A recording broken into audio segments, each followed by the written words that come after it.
We've got Zerg here.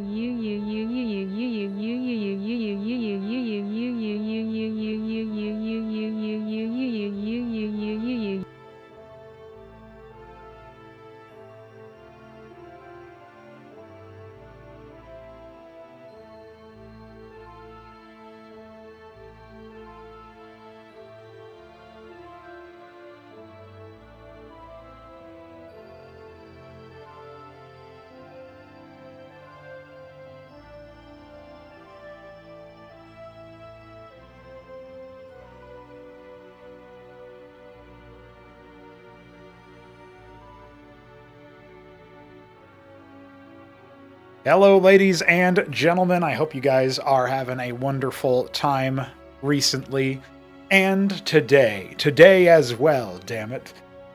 I just got back in. You know, this is the life, guys. This is the life I lead. I started the stream. I popped open the Photoshop file for our match overlay, and I proceeded to walk next door to the corner store so I could grab myself a little seltzer water here while we are chilling and having a good time casting matches. I saw Shambler in the chat. I saw Lucy in the chat. I hope you guys are just dandy today. We're going to be casting some Tribunal matches. That's right. Tribunal number 4 has been ongoing. So you know how it goes. We're going to be checking those out.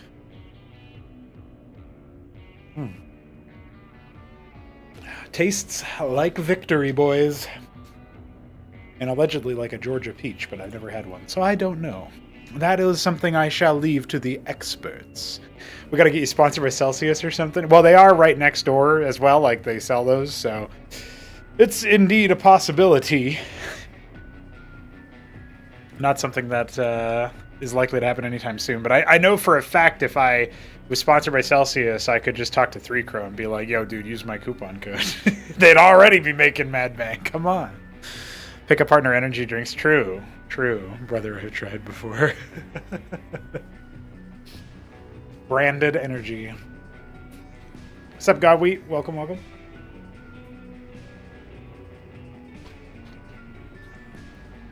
Okay, so you guys know, roughly speaking, what we're all about. We are going to be looking at the matches that we have on hand today. In addition to that, we're going to be looking at the Tribunals page on our fancy schmancy Liquipedia. So let's go ahead and get ready to begin here. I see we've got... Actually, you know what, guys? I forgot to launch my chat app, so I should do that real quick. What does this say? You had an idea to make coffee to offer to our jobs mid-moving. That's true. That's true. That would be pretty legit. Especially if, like you're not just making your own coffee for your own workers or whatever, but you're also doing it and you're like you're selling it as an extra. What you could do, for example, Biddy B, is you could totally go through and assemble some sort of move where you're like, check this out, guys, and add it on as a package. So somebody who's like bought your services could spend an extra $30 or $50 or whatever and just have like bottomless coffee supply during the move or whatever. I don't know, man. I don't know. Just add it onto it. It's another thing. All right. You guys have been very wonderful, and during this little break here at the beginning, the start here, you have all just about filled up the chat. I'll hold my hand over it so you guys can see. This is we're pretty close. We only need a few more messages, so appreciate that to fill it up. And then it looks like, damn, it's been popping off, and Pronogo is just that popular of a streamer for, when this goes to the YouTube VOD later. So I do appreciate that. It's nice to get that filled up bright and early. I guess while I'm yapping about this, though, I should also mention I did just release Day of Blood's first mission for pre-release testing. I was teasing it a little bit in the server. And one of the other things that I was able to look at for that was adding a whole buttload of new factional units. One of them is not for that mission. Another one is for, one of them is for the Futurist Federation. So Futurists will likely fit into that campaign at some point. But the first mission has nothing to do with that. It's just the Upstart show. So we added an Upstart Maverick, we added an Upstart Vulture with a Gore Mast, which is a mine replacement that does damage and armor shred. Or not armor shred, damage and it's sort of like the Ensnare debuff that slows both movement and attack speeds. That's essentially what it does, is it will slow both movement and attack speeds, like a cripple shrapnel of some kind. So that's pretty good. And then, we also added the Broadside, which is a replacement for the Phalanx. So they play very differently than default Starcraft Terran or Cosmonarchy Terran. They're definitely a bit more on the scrappy side. I hope you guys take a look at that. The Southpaw received a slight damage increase. I forgot to note that in the patch notes, but that's just because they looked kind of weak to me in the testing that I did, and so I figured I would just give them a little bit of a love tap there. All right. That's where we are at now. So, thanks for letting me talk about that for a moment. Yeah, faction's starting to feel legit. We'll only keep going in that respect. All right, let us begin our affairs. Ladies and gentlemen, it is time to take a look at Acropolis 4's Tribunal Stage number 4.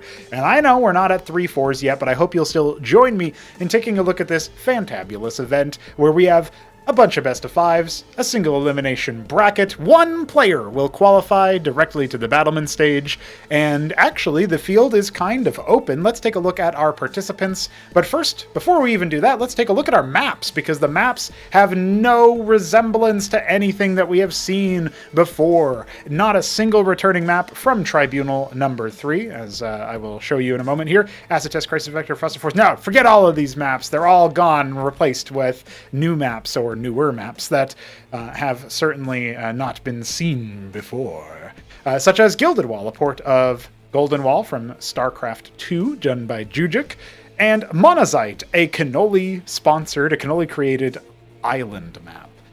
Very cool, very cool. Of course, Tesseract, but a new version makes a debut. It actually, this mini map even is a little bit old. It's got the high ground and such. That's pretty cool. We got Quasar Quartet. Saberhand is a port of, what was it? Blade Runner by Minerals, that was done by me. And then, of course, we have like the port of Sylphid, 3-spawn map done in the Ice Tile set by Biddy and Jujic. Magnetron, a port of Tokamak from StarCraft 2, done by yours truly. Macroglia, done by Biddy B. Impulsion, done by Biddy B. Corrosion, done by Biddy B. So there you have it. Quasar was also Biddy B, by the way. So very cool map pool there. Just wanted to quickly elucidate that because I think it's cool to have completely new maps. We will be seeing games on, I'm sure, all of these maps at some point, but believe it or not, we'll be seeing games on Monazite today. I already saw in the replays that we have Monazite games, so people did not ban that map. I'm happy about that. As we scroll a little bit further down, we are going to see the participants here. So I can go ahead and let you guys know. First of all, while we did have a nice clean number of players, we had 12 players sign up for this bracket so we could have top 4 be seeded into a playoffs bye. Listen, I need to tell you guys for sure, for real, Shopkeeper Dog was not actually able to participate, so he did end up falling out of the tournament, which means the winner of the opening match that we end up taking a look at here, the winner of this match will proceed directly to the semifinals. He gave us late notice. We had already started the tournament and gotten some games played by the time he gave us notice, so can't be, recalculating the bracket after that, you know what I mean? But we have some new folks here, some newer faces, I should say. Obviously, Han Mono has been from the StarCraft 2 space, comes in as a little bit of an unlikely hero, but, he's the only pro participating in this bracket, so hopefully he can do well. He's up against Godwheat. And by the way, this is the first tribunal, of course, that features the Escozi. Dog Lived in Godwheat will be playing as Escozi. Shopkeeper Dog is sort of seat-warming here until the next one leapfrogs over him, but it was always cool to see him in these tribunals. Thunderslaps is our new player here, debuting in Acropolis, any form of Acropolis, be it a tribunal or anything else. This is his first showing, so I'm excited to see him in action. He's going up against Kasuga in the first round, and we also have, of course, some names that we've seen plenty of times before. Nablime, Shambler, Art of Turtle, Smarty Cakes, Ramen, Cannoli make up the rest of the bracket. So I am looking forward to those matches, and I hope that you are too. We obviously have some of the participants of these matches are even showcasing in the chat. I saw Shambler earlier and Godweed earlier, so of course they are going to be doing some gaming. So with that bracket in mind, let me just remind you guys that we are going to be starting things off here with our first matchup of Godwheat versus Han Mono. So I say, let's get into it, ladies and gentlemen, and see what is behind our first door. I'm very impressed. I'm very impressed that immediately as we get in here, Korea fighting, Canada apologizing, blame Canada. Yeah, that's a good one, Han Mono. That is an excellent idea. Exactly what you want to be doing. Yes, says Godweed, who is our purple Escozy. Oh, Dark Lavender, in fact, in the top left of Corrosion for our opening matchup here. And Han Mono is our orange Terran in the bottom right.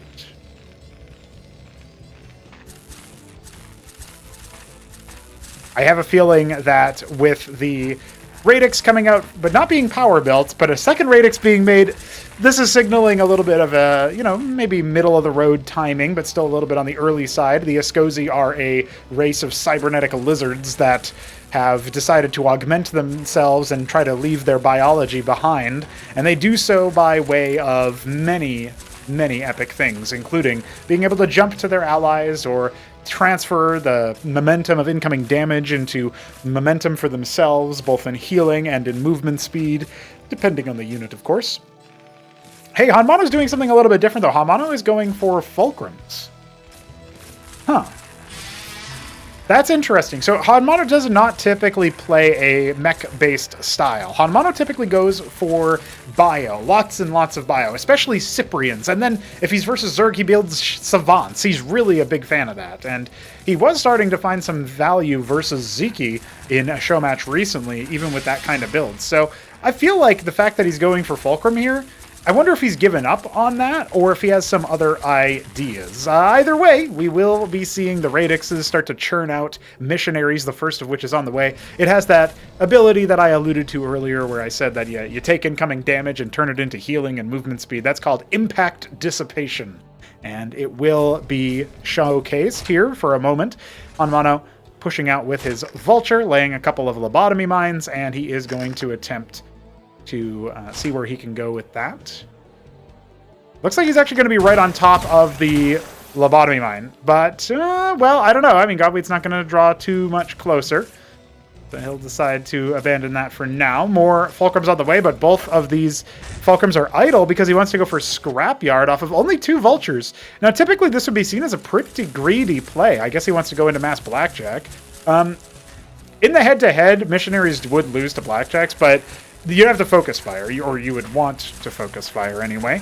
A Gauntlet is on the way, being power built with 3 workers. You can power build with up to 5 workers for a Escozy, for reference. Something to keep in mind. We do have a bunch of Vultures. Just sort of, well, not a bunch, a pair, in fact. A pair of Vultures scooping up there. And it will be a 4th Fulcrum with presumably a whole lot of Blackjacks coming in, indeed. So let's see what is behind this door. By the way, I did do a little bit of a tweak with UI for replays. It will obviously say like a word related to what's happening here, but you can also mouse over it in your replay viewer now, which you couldn't do before. So I did end up allowing that. There is indeed going to be a little bit of info because, if you see a unit that you haven't seen before as a newer player or whatever, you can mouse over and it'll actually tell you what the unit is. So I feel like that's good.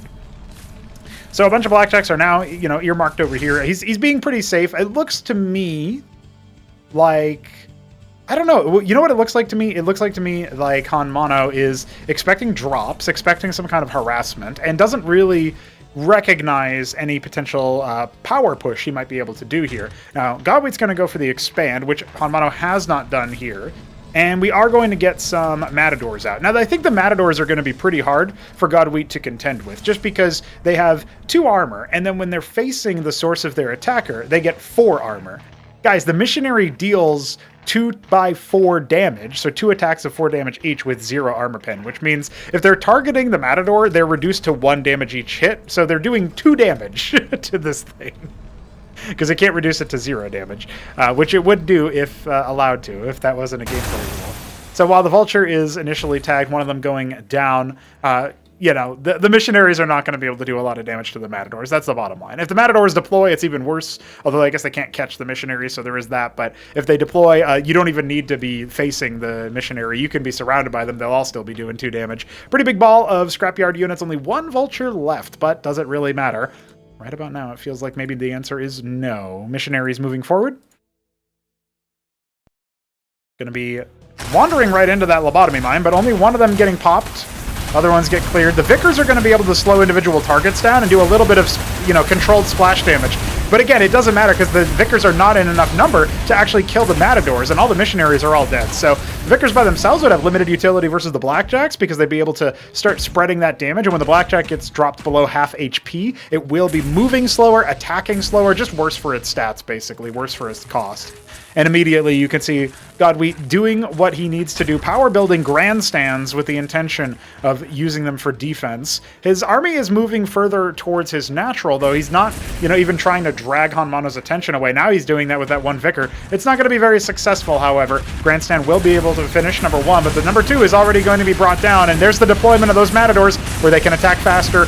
All the while, to add insult to injury, they are rending the armor. It doesn't really matter for the Blackjack as much, but you know, it's just what extra status effect Godwheat is being, you know, pushed back by. And it does feel like he needs to evacuate his pilgrims in this position, if he even, yeah, maybe he's just not even going to. He had a light worker advantage. Hanmano is a little bit all in here, and there are, you know, 6 radixes or 5 radixes here with a cipher coming up, indicating, I don't know, mimics for the armor end, probably?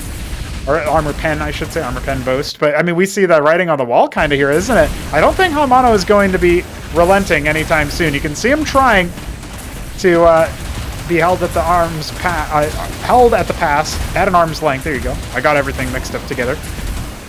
But unfortunately, I think there's not much left to mix for Godwheat. He's losing everything. You know what? Canada should apologize. You know what I'm saying? Canada versus Korea. You know, when I had this in mind, this type of matchup, I was thinking of like, I don't know, Flash versus Hit 'em Up in Cosmonarchy. You know what I mean? That would be Canada. That's the Korea versus Canada matchup I want to see. Hanmano rocking up here as the very marginal upper seed versus Godwheat. Number 8 versus number 9 here. GG. Godwheat will be conceding that first game, and that was, of course, his opponent's map pick. I can reveal to you guys as we get a little bit deeper into this series and start things off in opener number 1 that our second map will be on Monazite. I can't wait to see that island map, and neither can you, which is why we're going right there. Oh my god. Eblifimileth. Don't say that, Lucy. And what's going on, Jackulansky? How are you? Welcome to the Tribunal cast. We just sat down game 1, and I'm looking forward to seeing what happens in game 2, because it's a banger. It's on Monazite. I mean, I've already seen some really wacky games on Monazite, or I've seen a single wacky game on Monazite that I really do appreciate. I love it so much.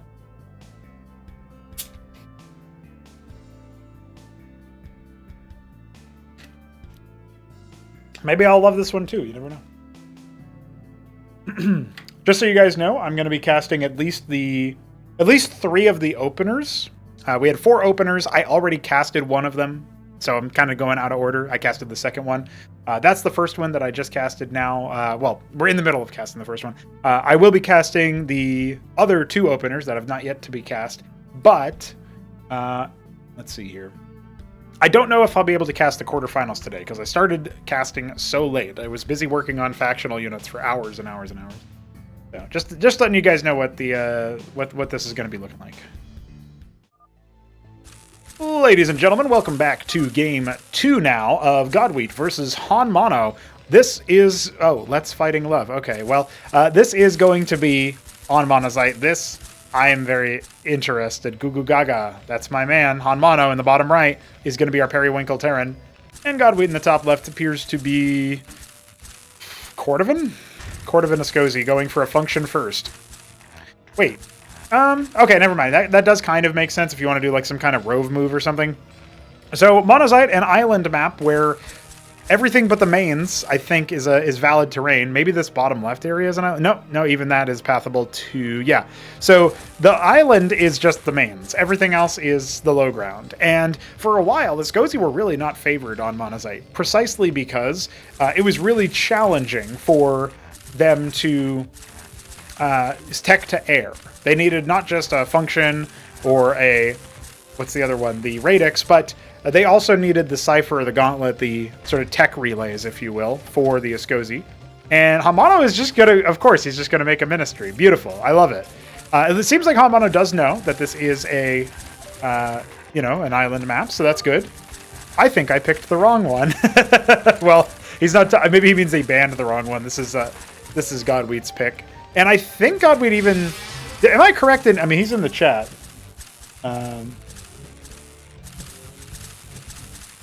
Scozi means disgust, yes, in Spanish. Oh, Ascosi. I think you have to say it completely differently, but yeah. I believe that Godweed here is playing initially, forgetting that it was an island, because at least I remember reading that at some point. Maybe he can clarify in the chat. Yes, he did not know it was an island when he picked it. He just said so in chat. So there you go. The Rove is out, and it will be escorted by an emissary. So this is the big balance adjustment that came in for a Scozi, not specifically because of this map, but it helps on this map in particular because island maps are now a possibility for them a little bit more than they were before, due to the fact that a function or a radix will give them access to the Cosmoscope, which they can use for air units.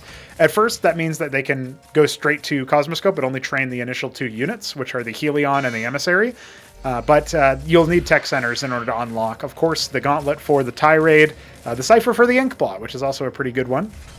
I imagine on island maps, Cypher for Inkblot is probably pretty damn good. But I suppose we'll find out together in this very match. Now, Hamano has landed his extra base. He's adding fulcrums, and a star pad is coming up behind that. So let's see what he's going to end up doing. It looks like Cyclops to start things off with here. Well, meanwhile, the Rove drop is being prepared. We have a bunch of Roves here, and the Emissary is halfway complete. Radixes are coming online soon. No tech development for Godweed, just the air. That's it. It's all production structures. That's all he's got so far.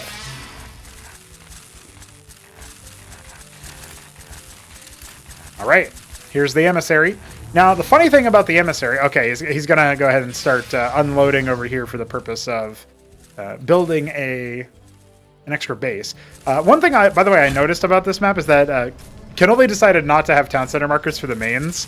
And, he's got town center markers for other bases, which is just interesting. I think that's probably a stylistic decision or something.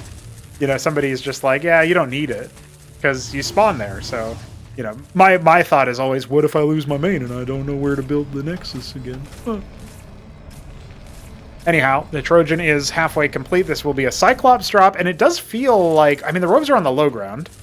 So I guess the Emissary is doing something else? One thing you can do is you can go ahead and unload your missionaries and then jump to them with the Roves. So that might be what Godweed is planning. You can't jump to an air unit right now. I say right now because that might change later. But obviously if the air unit is over impassable terrain and you try to jump and there's not good calculations for that, what would happen to the units? They just start decolliding in the middle of the water or the cliffs or something? Come on, guys. I can't be doing that. Now, with this Trojan incoming, it will narrowly be missed, it looks like. Godweed did not notice that, or didn't pan over. However, he does have a grandstand in the mineral line, another one assembling inside his production area, and the landlock in the back base there is going to be pretty legit. So as the Cyclops drop is going to start to be heckled here. Well, I guess the Pilgrims are still going to be able to do pretty good damage in this position. Do we have anything else coming out here? The Roves are waiting to go, but I didn't see if where did the Emissary go? Oh, it's now moving across. It's flying across. Having 6 missionaries in it. Okay, so he's planning on cliff jumping. That's what he's doing right here. I actually kind of wonder if you couldn't cliff jump on this side and then appear on the other side. Collision jokes or whatever, pretty funny. Now he's going to go ahead and unload. This extremity was not watched by Hanmano. So that feels a little bit interesting. It does look like this landlock will be at least interrupted, if not killed. And there's the jump! The Roves have made it up the cliff. Exactly what I always imagined when I made the Scozi. But the Cyclops are getting pretty good spread damage. The only problem is as the Masons get pulled and the Cyclops DPS starts to evaporate, this does not look good for Hanmano. I don't know how he's ever going to actually kill these units. It does look like he shut down the expansion temp. He's going to need to come back home with those Cyclops. He's got Madrigals coming. If he can get like 6 of those, he can shut this down pretty easily. But those are expensive units, and he's not actually mining with many units here. Canceling out what was ever on that low ground, and now the Cyclops raiding the Radix. Well, I guess he might be able to start hampering the production a little bit. 1 Madrigal being deployed. I don't know how you're possibly going to deal with all of the healing, though. You're just spreading the heal on everything. If only he had 2 at one time. Oh, what a heartbreaker. I mean, he can unload, but he doesn't want to give up the Palladium, right? That's a really big deal. He just made another Trojan as well. I don't know that that was the best move. You can see now, he's trying to see if he can cycle forward here with his Trojan, but it is not going to happen. The Robes will bring it down. Now the Madrigal's deploying with 2 of them. I think this will be enough to clear out this bottom squad. Well, the Vultures come out too and help soften things up. So, okay, we're all safe and sound. Hanmano with a 7-worker deficit. The Emissary's still at large. Some combat units available. But Hanmano does have that extra base, and that was canceled for Godweed. So I think as long as Hanmano's macro is on point here, I think we can actually say this is relatively even. Big problem here is that Godweed has a humongous bank. He's going to drop another Radix to replace the one that was destroyed by Cyclops earlier. That is one thing about the Ascozi structures. They are not the tankiest. Now he's going to go ahead and scale up his biotic production again. Adding more missionaries, more roves. This is a funny game. I don't really know who's slated to win this one, but I mean, like, looking at the way that this works so far, I wouldn't hate being in Hanmano's position. It's just a question of how he's going to navigate it from here. Lobotomy mines on the extremis of his base makes a lot of sense, but I would love a watchdog because the emissaries themselves are not the most durable units. They do kind of demand micro and attention. I guess that's the idea behind the Madrigals, is you can just snipe them, but I'm still a little bit nervous because this is going to be a 4 Rove, 4 missionary drop. Going to be earmarked for this base down here with 13 Masons. That's the lion's share of what Hanmano has. Needs to be able to get over there. He's got 1 Trojan, but he needs to cycle this immediately. And he's not even responding to the minimap threat. He's going to lose Masons before he even knows what's happening to him. We started off with 13 here, and it's already down to 6. And falling. The Trojan drops out the Madrigals. Well, he only ends up unloading 1, and then he needs to unload the other. Oh, he's not even going to repair it in time. Oh, Hanmano not able to quite get the Korean level micro that we were hoping for. Definitely a little bit off kilter. Well, he's gonna be able to blow that up and then immediately deploy the Madrigals. That was a nice little move, and God, we went from decidedly in the lead there in terms of potentially able to get some more economic damage to just kind of bungling everything, which is honestly, it brings me back to that one match versus Wolfix. But I won't mince words anymore, guys. 25 workers to 8. Landlock halfway complete at the low ground. He's got the gauntlet. He's adding a cipher for the other tech and a function. At this point, he can just go ahead and swing into, the tirade on the way. There's 4 Madrigals. Maybe something can happen with them, but it would have to be pretty heroic. It feels like he needs 3 times as many Madrigals to successfully kill everything here. Remember that one of these transports is even fully loaded.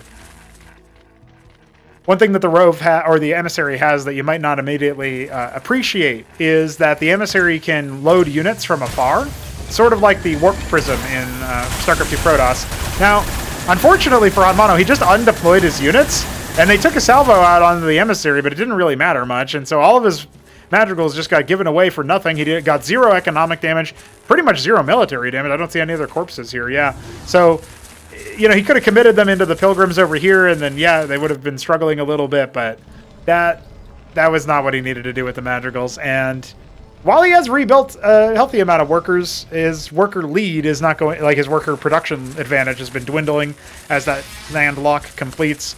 Function number 3 and Cosmoscope number 2 coming online here in a moment as the Cypher finishes up as well. This, to me, is looking pretty dire, and it looks like we are on track to have our first tournament Ascozi victory. Unless Hanmano does something absolutely miraculous, and it just, mathematically at this point, it doesn't seem quite correct. I do love the fact that Ascozi are, enabled in tournament play. That's some pretty sick stuff. I'm looking forward to seeing what happens next. Even if Godweed does lose this series to Hanmano, by the way, guys, we do have a guaranteed another Ascozi player in the tournament. That is going to be Dog lived. And, you know, Shopkeeper Dog did concede already, but had he not, it would have been really cool to see dog versus dog, you know what I mean? Now, Tyrant is going to get cut down immediately by all the Madrigals, but that kind of reveals that there's nothing in here in the main. And all of a sudden, you need to scoot those back up, but those Trojans are so wounded. Big lobotomy mine stuns, though. Hold on, maybe we can see some magic happen after all on the hold. And this can still be a game, but yeah, those mines are going to just stun all of Hanmano's Madrigals that came in.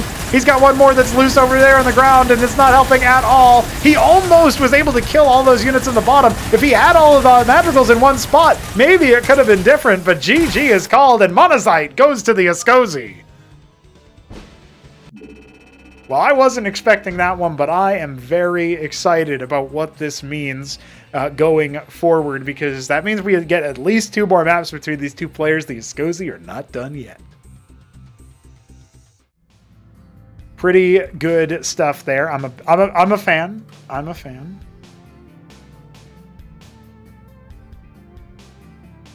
What have you missed? Asks my homie, my brother. Not just in Christ, but in general. We just saw 2 matches between Godweed and Hanmano, and we are getting into our 3rd match here. It's a best of 5, 1-1 tied up after the island map went the way of the Ascozi.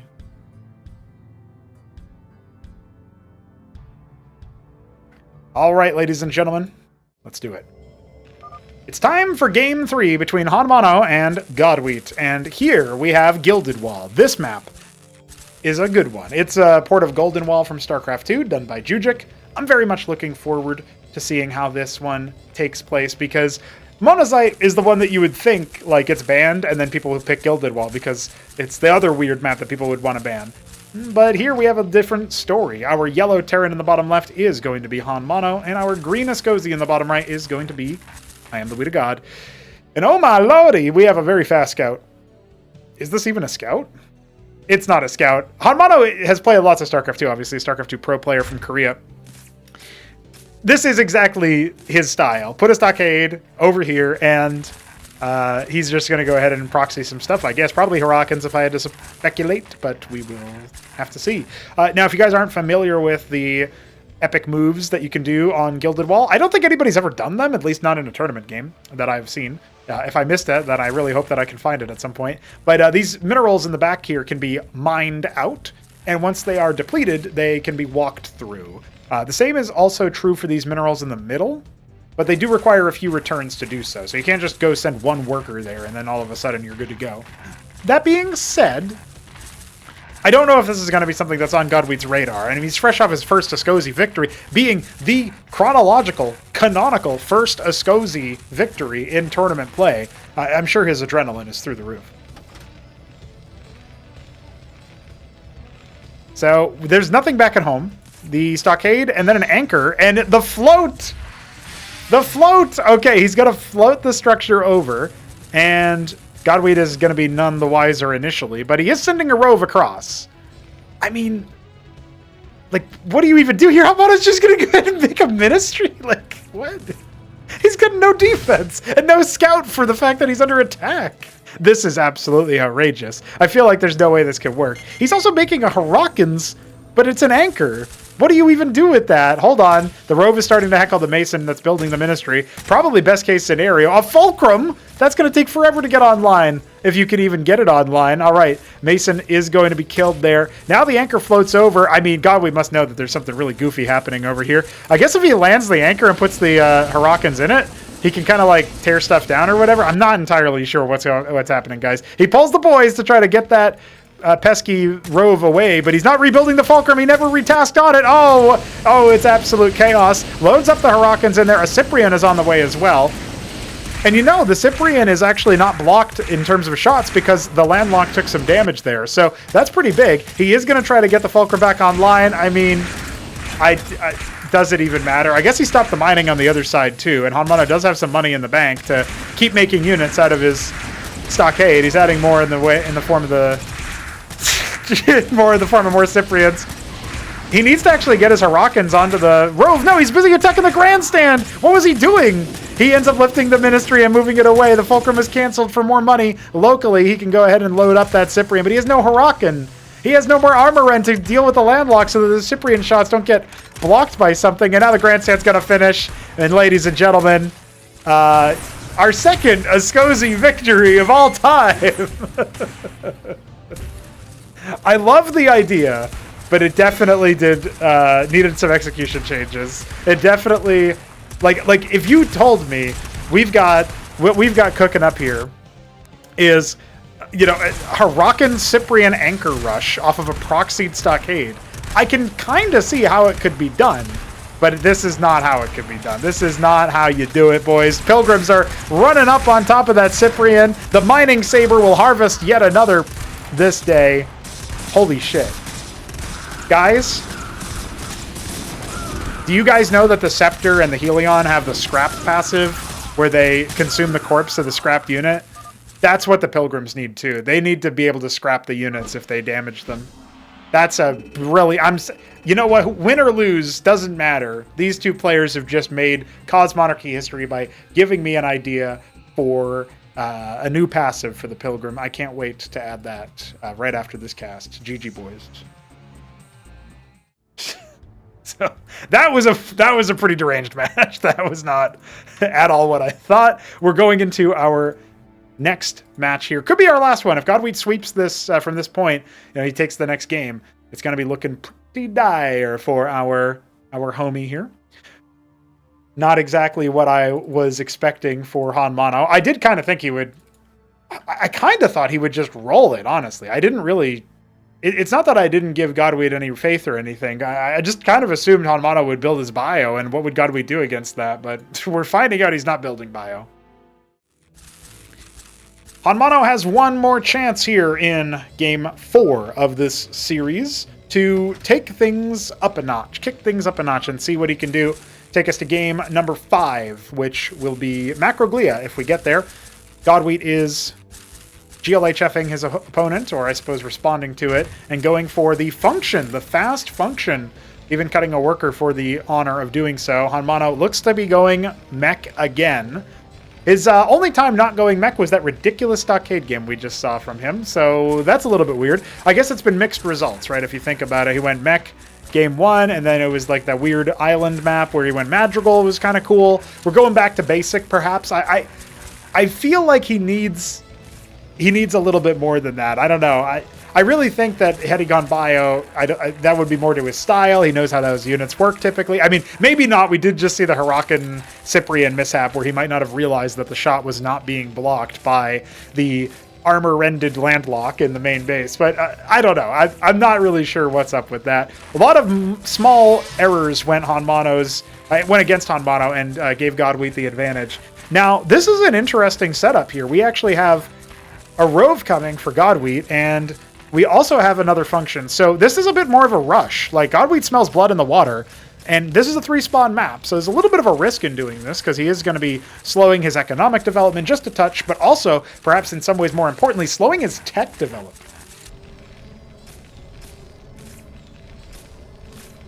We do have that first Vulture coming out. If this is going to be another one of those like double Vulture scrapyard builds, I do worry for Han Mono, because this will animate a lot faster than game 1 on Corrosion, which Han Mono did win. It was off the back of using the slower timer of the Radix-based army that Godwheat made.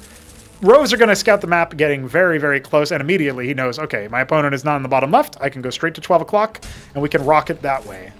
Han Mono puts down the third Fulcrum. I see the second Vulture. I don't see any other units being made just yet. I guess it's a little bit early. Got a lot of Vespine, actually. He could be going for like a Goliath or something, which I wouldn't hate versus, low damage units like the Rove. But this does look to me like, yeah, the scrapyard comes down. So it's going to come down to the initial micro. But there's 4 Roves, guys. This is a ridiculously early round in favor of Godwheat in terms of that production. Now, those are really important stuns, but he does end up stunning his other Vulture.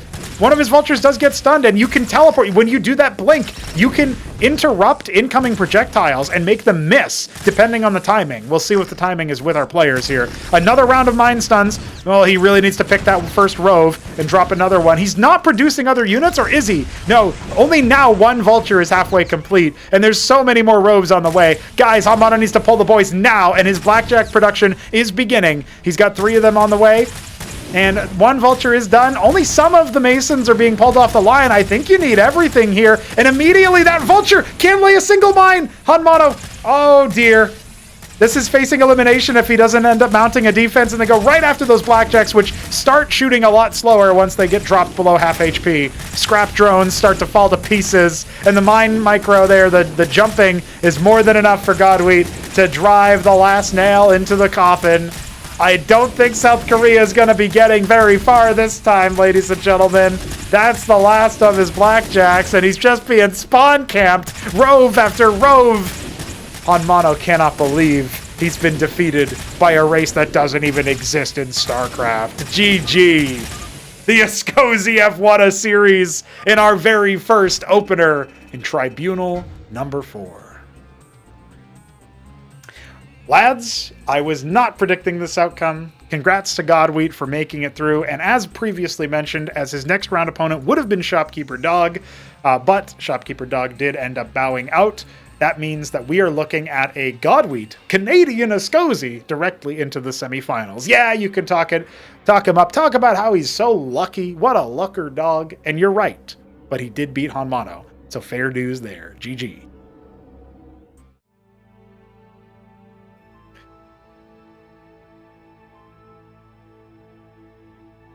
What about 2v2 tourney where we have one great player and one noob versus one great player and one noob? It does sound like a fun tournament. The Ogre Cup, Warcraft 2 Ogres, one smart head, one dumb head. That's pretty good. Sausage, what's up, homie? Cosmonarchy Hydra Cup, that's a good one. That's a callback. That's a callback. The Hydra Cup, pretty legit.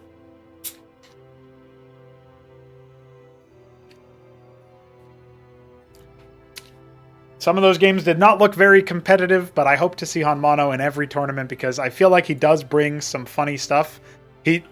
You know, in that case, we just weren't laughing with him, unfortunately. I would have loved to be laughing with him. All right, homies. Let me go ahead and take some time here, just a moment, to get our next overlay up and running here.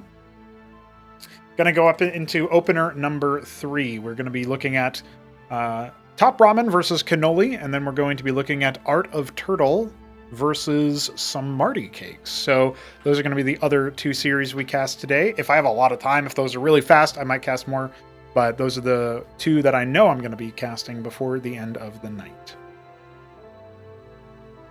So it's going to be a Terran versus Zerg and a Zerg versus Protoss. No more Escozi for the rest of the night. Don't worry, they'll be back.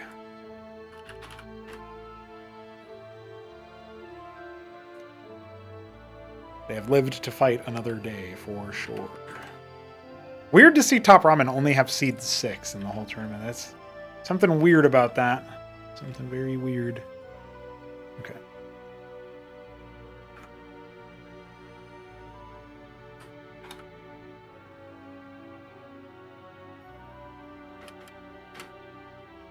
Did he think they were bootleg Protoss? I don't know, yeah. He had never seen Escozi. And he decided at the same time he was going to go off of bio, which is his strong suit. So there's a couple of puzzling facts about that series that I was just not predicting exactly. So that is all I have to say about that for now. We are moving into opener number 3, ladies and gentlemen. Terran versus Zerg time. Hello, hello, everybody. Pronago bringing you another Cosmonarchy Tribunal set. This best of 5 is going to be between Cannoli, who appears to be going 6-pool. Incredible. Impeccable. Nobody would ever predict that. And Top Ramen, who is going to be rocking out as the... this is Jet Black, isn't it? Jet Black Terran, Cannoli, of course, perennially the Pumpkin Zerg.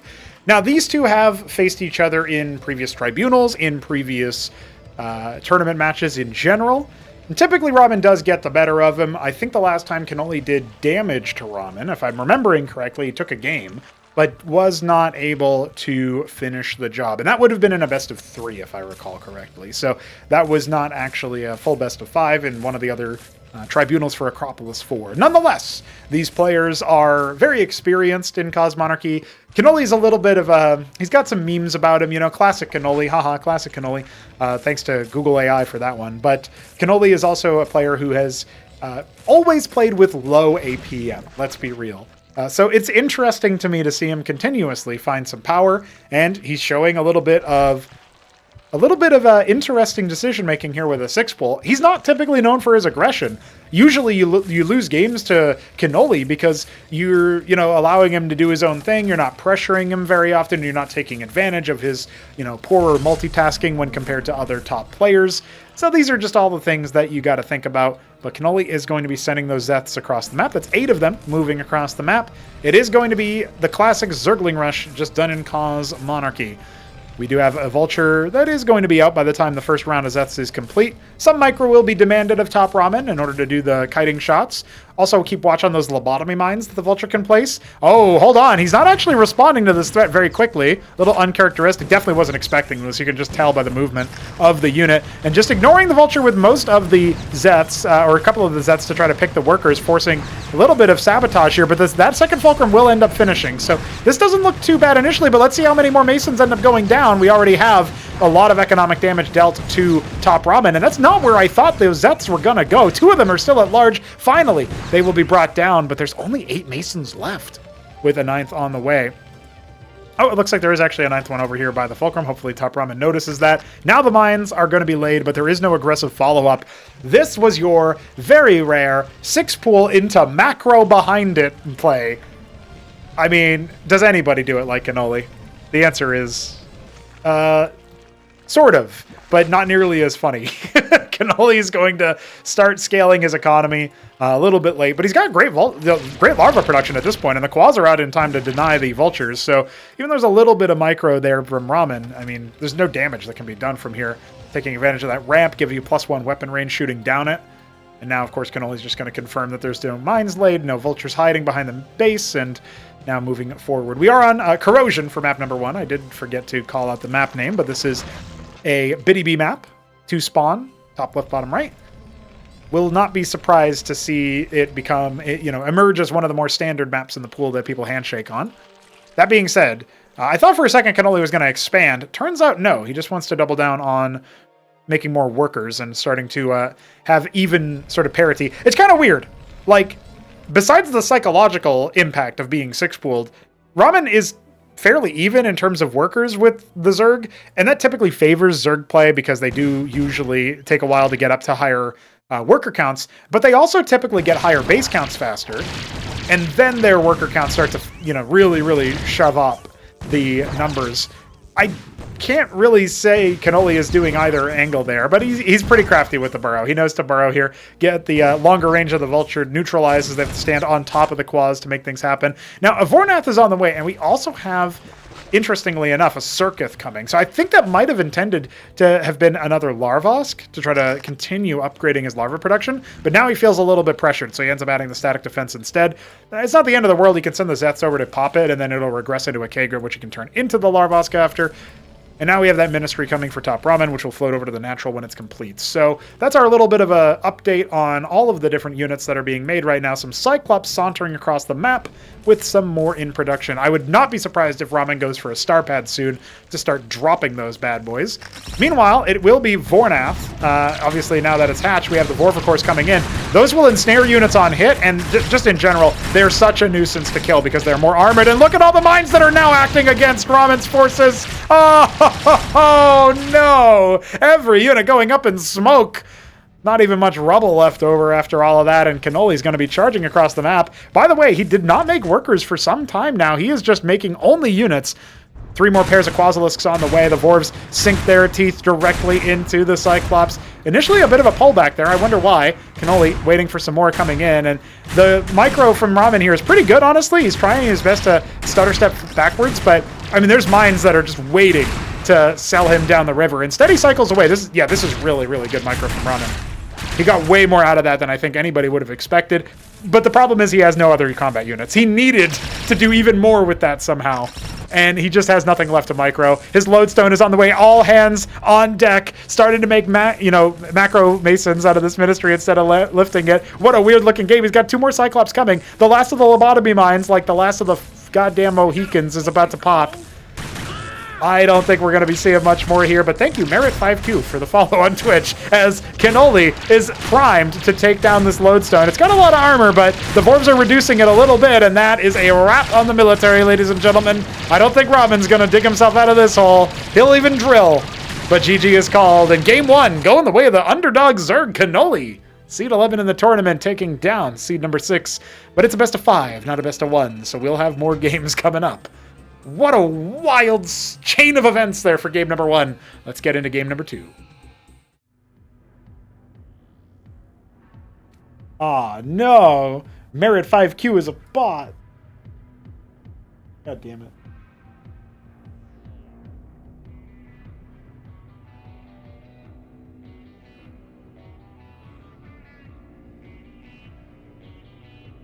Absolutely blocked. Absolutely deleted.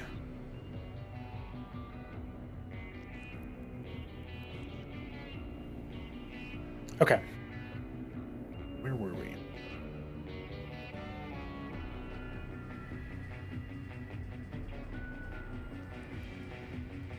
I also like that the automated message that comes out all the time with, like, you can get free viewers this way or cheap viewers in this way. Are Legion! Nobody ever actually checks that. It always says, like, possible ban evader, and then it's... They never do it. I'm not adding him. That's a bot. I don't add bots. I am the bot of God.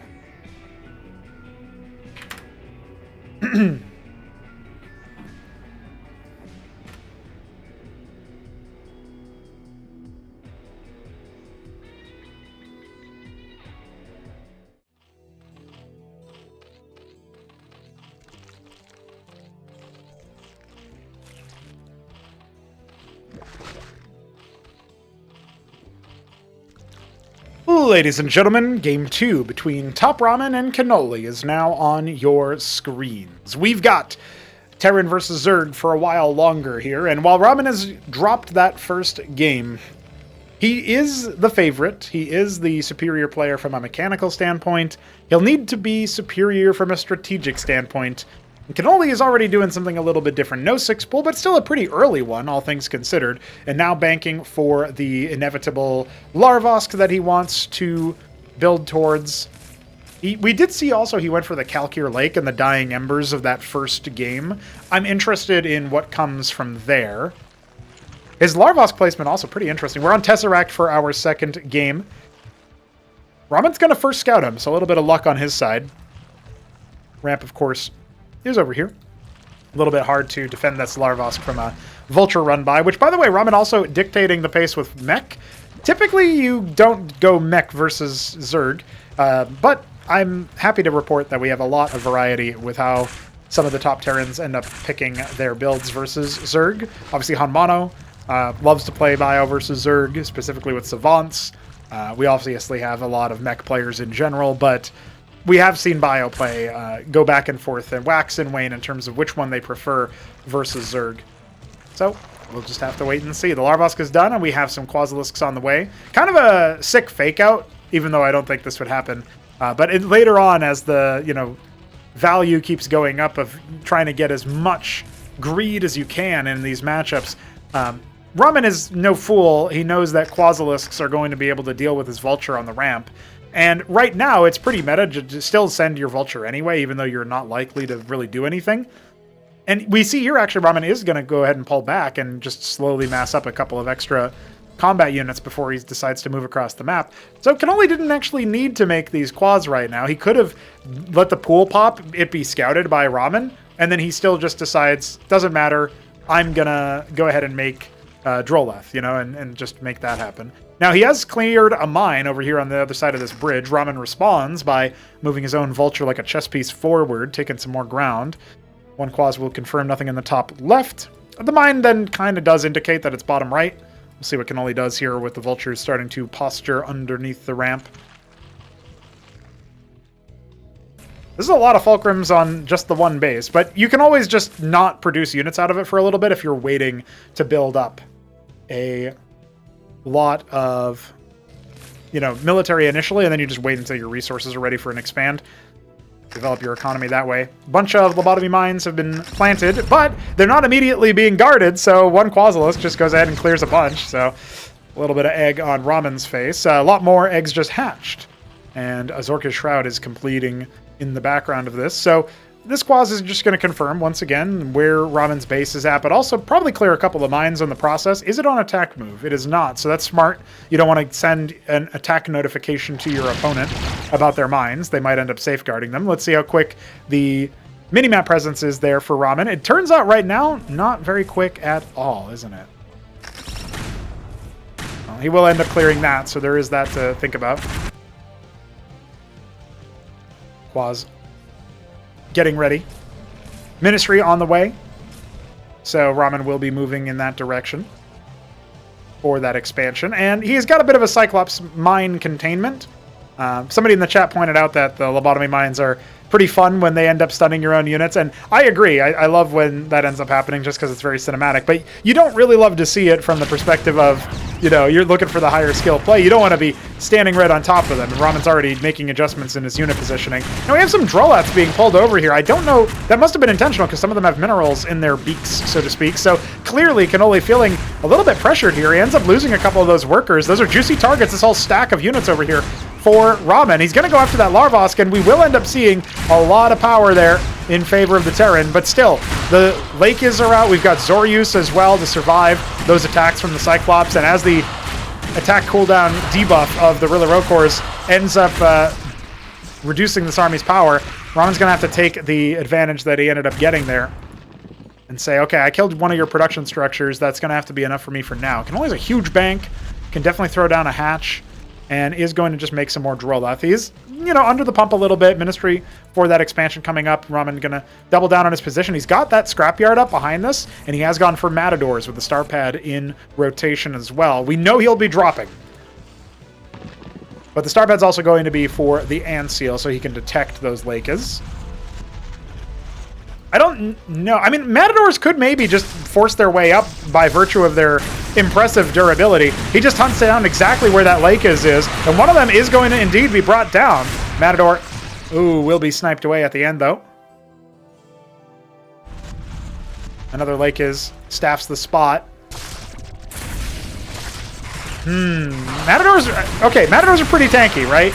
And I guess there's not that much actual DPS here, but that lake it took a long time for it to go down. Now the Matadors will be brought down at the very end, and it looks like this is still going to narrowly be enough for Ramen to muscle up here. If only that one Cyclops was dead, it would take so much longer for these Drolats to start dying. The drill, that is not what you want to do, my friend. The Matador is going to light every single one of them on fire. Oh dear, and the Quas were on an auto rally instead of starting to fight back. Oh my god.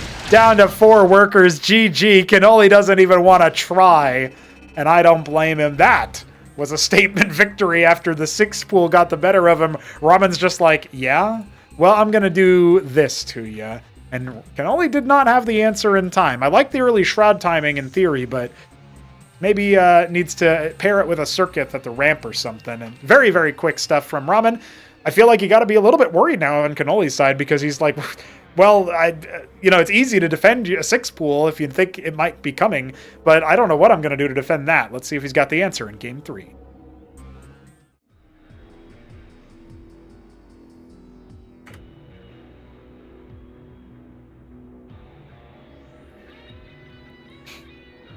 Shambler, stop telling people what clopping is. What is wrong? For someone who who purports to not like degeneracy. You sure spread it a lot.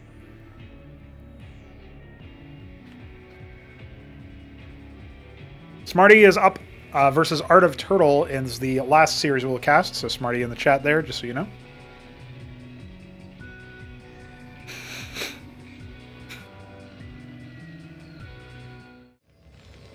Here we are on a frozen Sylphid. Very topical for the modern weather, as I currently live and breathe. It is like -6 or something earlier yesterday. I think today has actually been nice. You know, tomorrow's going to be a nice 30 degrees Fahrenheit. Balmy. Feel like Florida. But we have Ramen and Cannoli to keep ourselves warm, especially Ramen. Look at that APM. Ooh, boy. Truly, this is the contrast of all contrasts. 500 APM 0 on the other side. Cannoli, the Pumpkin Zerg down here in the bottom right of Sylphid, Frozen Sylphid. And Ramen is going to go mech here is the...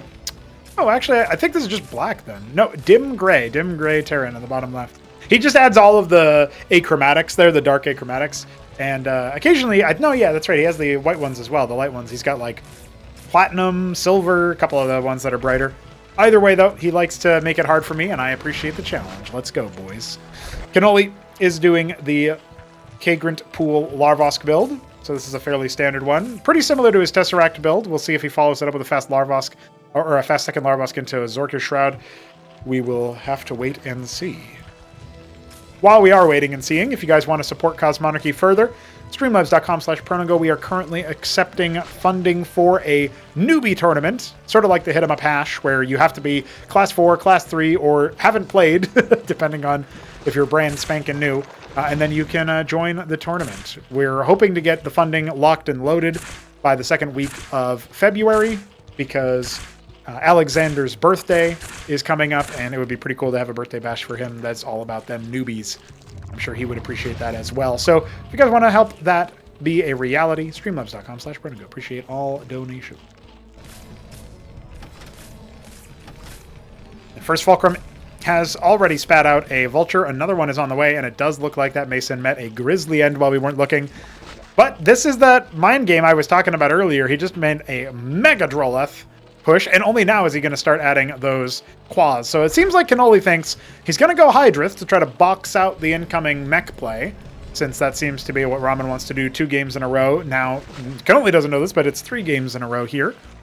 I like the idea of the Hydras to try to contend, and I also like the idea that the Quas are going to just be a little bit later, allowing more Droleth, allowing more Eco.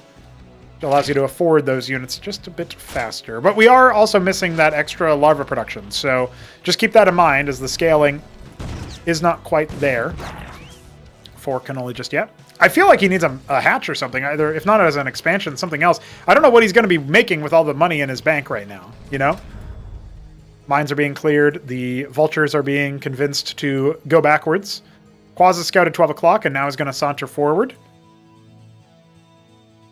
And it will end up seeing some Cyclops in action here. It was on attack move, so seems like Ramen has no compunctions against showing his hand. Cyclops sighted.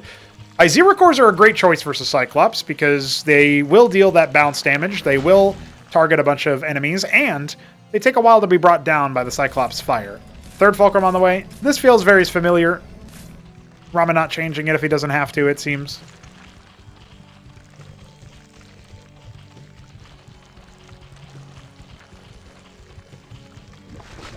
There is the Iziracor pairing. Oh yes, people were talking about a donation bar. I have it disabled for the VOD purposes, but yes, it is at 45 out of 150 right now.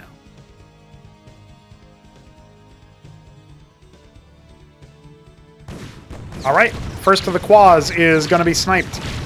Ministry for that expansion behind this attack. Let's see if Ramen can micro backwards properly, and if Cannoli can kind of shield himself. It feels like he needs more follow-up than just the Iziracors, and the Vultures are doing a great job at helping Ramen break down the individual Iziracors as well. Look at that. He barely lost anything in this fight. That did not go the way that Cannoli wanted it to go. He needed to have more firepower. While the enemy was kiting away from his opponent's army, you know, he could have actually gone for the Hydras to, you know, hit him in the back or something. Now, 9 Hydras total are being made. 6 are going to pop initially. That Kagrant not canceled, and the Vulture is kind of out in the back and is attacking the workers in the back way. If the Cyclops don't get brought down by all of these Hydras, this is going to be pretty bad here for our Zerg. He's already dropped a lot of workers, but you can kind of come back from that as Zerg. It's the problem is, can you defend yourself and not just get run over by the mech? A lot of workers went down. Half the worker count of his opponent. Humongous bank, though. And the Ski Bact is on the way. So we will end up seeing Bactylisks. With the Iziracors out in front, I don't think Mech is going to be able to break that. At least not with, you know, Scrapyard Mech and stuff. Matadors are going to be attempting to break it open, and we don't have any armor end here. I guess he could make he could make Rillarocors off of the larva if he was really desperate. But it's not looking very good for our Zerg. Ramen outclassing Cannoli so far. And honestly, I feel like Ramen's macro is just too good, typically. I don't suppose he is going to drop a game with this much of an advantage. Already starting to produce workers for his extra base. Gone are the days where people seem to be remembering to, transfer workers or what have you, but that's all right. Doesn't need that efficiency in this particular match. Just something I would have liked to see for the purposes of rooting for Ramen, pulling for him in later matches, should he move past his current opponent. Neblime waits in the wings to face the winner of this series. Matadors are going to rend the armor of those poor Iziricors. Bactylisks are able to bounce those Cyclops targets, but now the Matadors are right on top of them. And when the Bactylisks have those units right in their way, if they're attacking in melee range, they're not bouncing. They're only doing one, damage. Essentially, one attack. No bounce. Still, the initial push is going to be rebuffed. So that might have been an opportunity there for Ramen to have waited until Palladium or something and then range him down with Phalanx. Looks like he's getting ready to build something else. It's just another Fulcrum. Doubling down on the mech that he's got. Adding some gas miners here in the natural. Nothing at the ridge just yet. We do indeed have a good number of Hydrith units being made. It completely abandoned the pool for now. I feel like Vornath isn't terrible, though, honestly. Get some Vorvs with this army would be pretty sick. Get a little bit of armor end. As long as some Hydras are still present and it's not all Bactyl Iziricor, you can deal with the Matador, but if they get to a really big number, it's going to be pretty challenging for the Bactyl count to deal with them. Particularly since if they're all on top, it's not even like you can count on the bounces for extra damage. And now starting to eclipse him in terms of workers, it's not just that he's up by, 17. It's also that he's got that extra base mining this entire time. And yes, Zerg can come back by making a ton of workers at once. But right now that would not give Cannoli much of an advantage, given his natural is not even done yet. As we approach the 7.5 minute mark and go by it even. Starpad coming up. I'm sure Ramen is insulating himself against a potential Shroud pivot. Going for the Anseal for detection. And the Watchdog Scout, something that I think... Do we still attribute this to It Depends from way back? Probably. But he's definitely the guy that I remember doing it at first, and it was a funny move. It was definitely a funny move. But look at the Matadors, even funnier. To provoke the beast, Ramen is just going to get right on top of those Bactyls, and there is not enough Hydras here to deal with this. They might go down, but then all of the walkers in the back are still intact. Albeit, I guess, less than I thought there would be. I thought there would be more than that. All the Bactyls going down. That's a big gas deficit there that can only just hit. More Blackjacks are being made in the process, and now we've got a Trojan. Matadors can be dropped, and likely will, right into that mineral line. The Watchdog will confirm that the hatch is done, but not really mining. Swamp on the way already. Cannoli feeling really under the pump here. He does not have the economy to actually make those Apex tier units. All right, it's not going to be Matador drop initially. The 4 Cyclops are a little too conspicuous right next to that Trojan. You just saw the camera pathing movement indicating that Ramen will be dropping them right here where that little line is.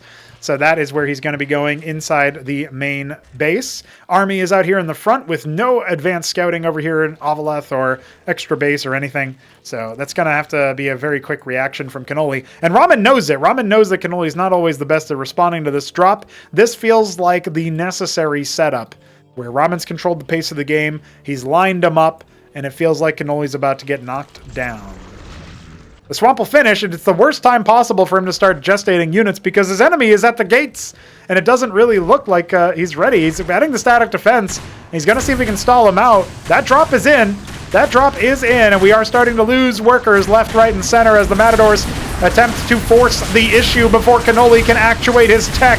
Those units are doing nothing, and every droll left in the main base has gone down to Cyclops fire. The circuits are going to be eviscerated. Will any of them even finish?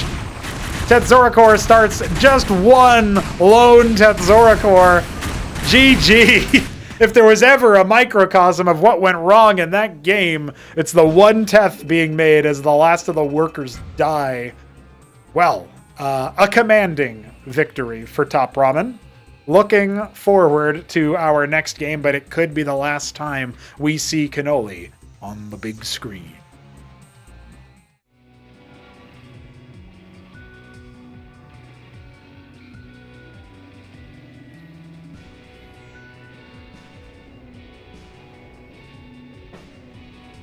Anyone want to match a dono? feel like if Ramen had waited for another army rotation, he could have wiped that. Oh, you must have been talking about the initial push out. Yeah, that was a pretty dire match. That was pretty dire.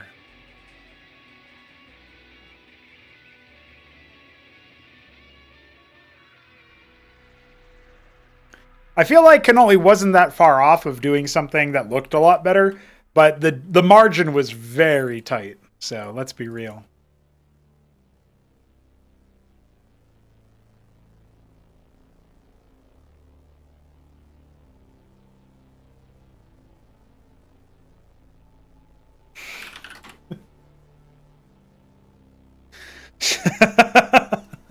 That's excellent, even. Hey, look at that. We have 21 homies on YouTube and only one lonely homie on Twitch. It's expected, I guess. YouTube is just better. What can I say?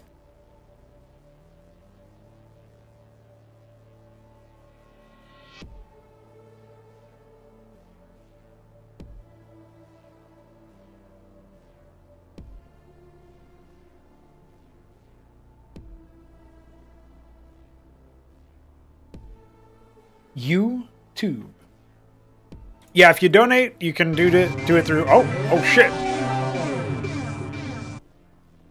Tell him this is $100, so he has to match it. Tip Crow. Well, thank you for the $100 towards the show match. Wink, wonk.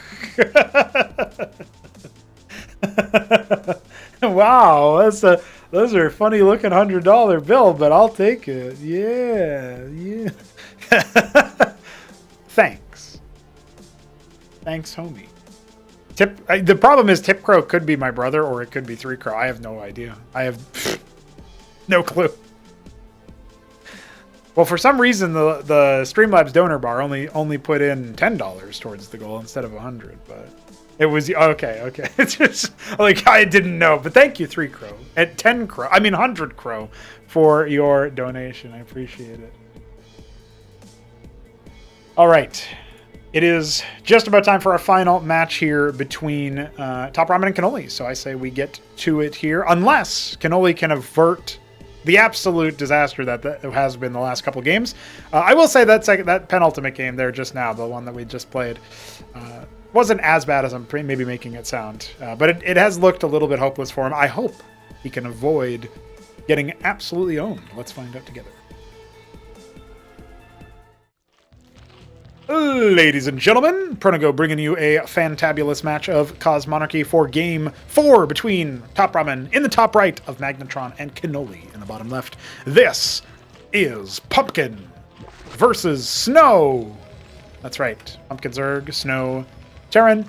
Way back when I was remaking the original Starcraft campaign to build it out for back when it was called Project Hydra instead of Cosmonarchy, there's an old document that indicates the player color of the unit of the player and what they kind of are. So it would be like Scarlet Confederate.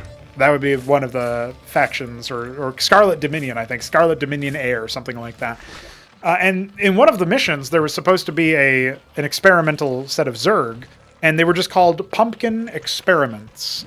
And people really liked that little bit from the planning. I remember UED Commander in particular, name that real OGs remember, was like, just, he couldn't believe it. He just wrote Pumpkin Experiments all the time as like a generic, it's like, it replaced hello, or like it replaced LOL or something, like that level of meme. Anyway, Cannoli sometimes reminds me of Pumpkin Experiments. He plays Zerg. The Pumpkin Experiments were Zerg. They were also Pumpkin. He's always Pumpkin. I mean, there's just a couple of parallels, that's all. Now, the Hydrath first is an interesting little pivot here, because clearly Cannoli feels like his Hydrath-based defense has been better versus the mech. I'm willing to believe that he can make that kind of thing work, but I do find it to just scale way slower than Pool. So we'll see if he can pull the magic off here. Worth noting, he has not spread the Kagura towards his ramp. I feel like that's been another thing that he could have done better. All of these games, is finding a way towards the choke. Now, it is also worth pointing out that the map vetoes have gone the way of ramen cannoli in terms of who picked the maps. So we started things off on Corrosion for Ramen's pick. Cannoli ends up taking that. Then we go to Cannoli's pick of Tesseract. He gets mowed down, even more convincing.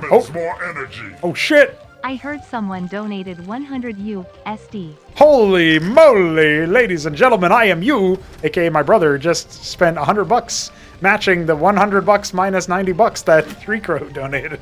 Thanks, homie.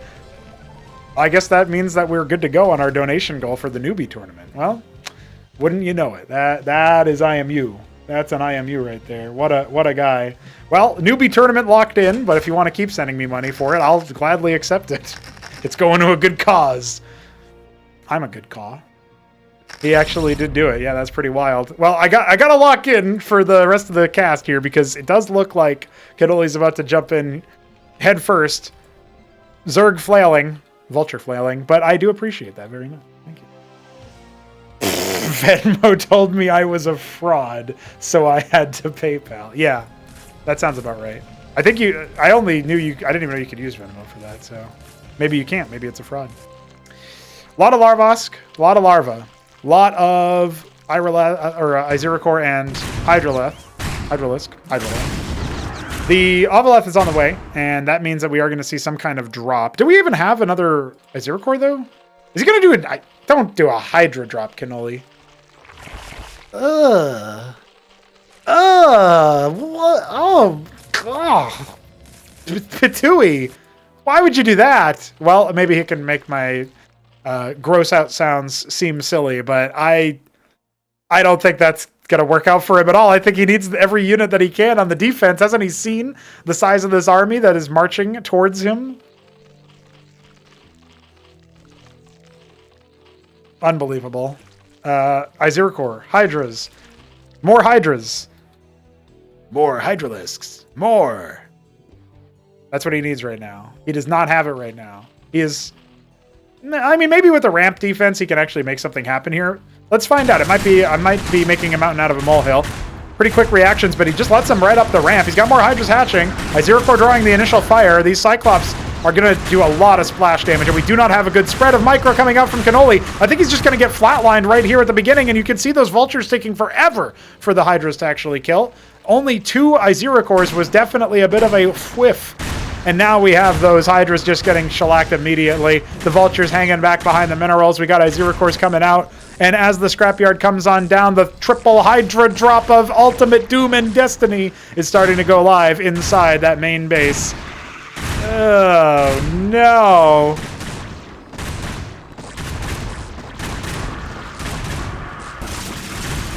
Well, I mean... Oh. Oh, yeah. Hi, you're still here. Yep. Oh. Oh. God, they got like 4 more kills on top of that. They killed the Larvosk. Almost all the workers are dead. He dropped 3 Hydras and killed 1 Mason or something. Let's count the corpse. Yeah. Oh, you know, he got 4 Masons. That's more than I thought he would get. By 3. But he's definitely dead. I mean, if Ramen didn't drop Sylphid, I really have a hard time seeing how Ramen is going to drop this. I don't think we're getting to our Game 5 in this series, ladies and gentlemen. This looks like another 3-1, just like opener number 1. Unless Ramen ends up getting really bamboozled by something. Ramen's too clean with it. Snipes the Ovaleth, doesn't even take a lick of friendly fire. Still has some lobotomy mines from earlier in the game. It does look like Cannoli's mostly avoiding those. And he's actually threading the needle going straight into the natural. Oh, this is going to be a little bit annoying. Like, Ramen's definitely not expecting Cannoli to be moving across the map when he's got no workers. Cannoli is going to get a little bit of a self-mine go. I mean, he's killing some workers. Dropping him down to 21. A couple Fulcrums are going to be interrupted, presumably. He's actually going to start attacking more of them. I guess maybe some of them are softened up from the Hydra drop. Oh, that mine is actually kind of killer for Cannoli, though. Oh, I like borrowing the Iziracore randomly. Unfortunately, the Mason who is building the Fulcrum just hovered over him and revealed him. So even his epic moves, as cute as they are in the moment, are not good enough initially. I will say, though, he has actually gotten back to a much better economic position than he was at before. And he is making a whole crap ton of Izirakores. There's a small chance he can actually withstand the incoming attack, but he needs more Hydras. And probably a Circuit or two. Let's see what he's got going. There's the first Circuit in utero, shall we say, but I don't think it's going to quite finish in time, unfortunately. Whatever strat Cannoli is cooking up to dig himself out of this deficit is very, very close to being strangled in the crib, and I'm not sure Ramen is going to give him the time needed. Already knocking on the door, and a couple of Iziricors being dropped very low, one of them dead. Circuit will finish. Gonna try to anchor his defense around this. The Rocors around the armor of the Matador. That could be huge, but all of those units are standing right on top of each other, and that's preventing Cannoli from avoiding any of the splash damage. Just gets all of his Iziricors wiped. He's got almost no combat units left. He needs to start making some more units where that came from, and the Matador is not going to be brought down by a Hydra and a couple of workers.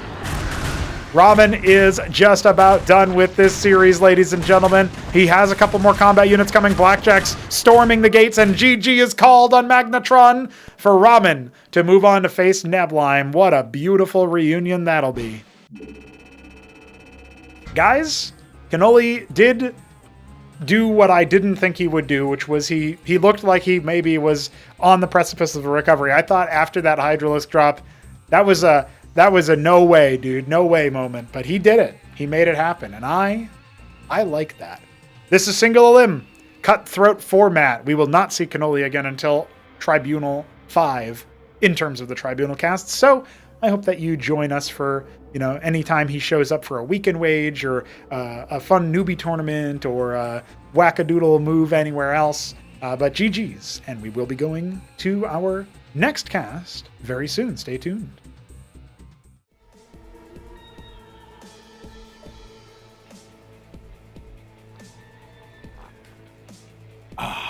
Look at that. Look at that.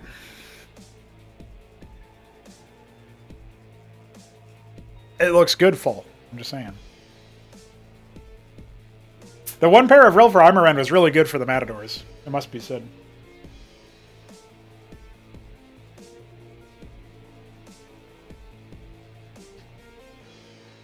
Yeah.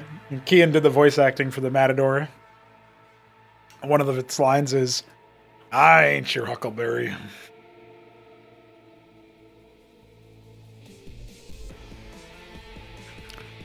All right, ladies and gentlemen, I got to get the overlay ready for our next series. Not sure how long this one will be. It is a Zerg versus Protoss match between Art of Turtle and Smarty Cakes. We are going to find out.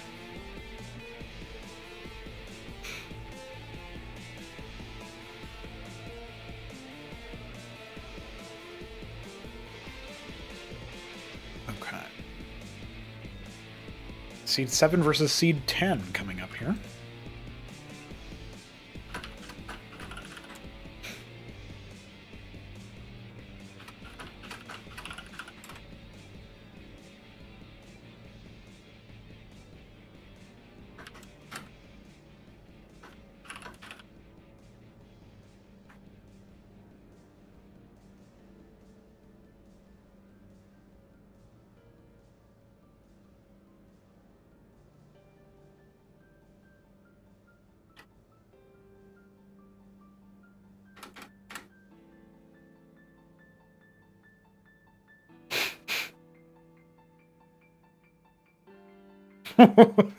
What does that mean, Smarty?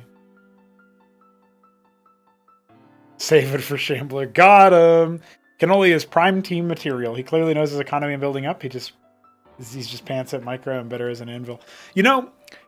It's funny you say that because Cannoli does play some team games and he's pretty good. He's pretty good. He's like, actually, you're right.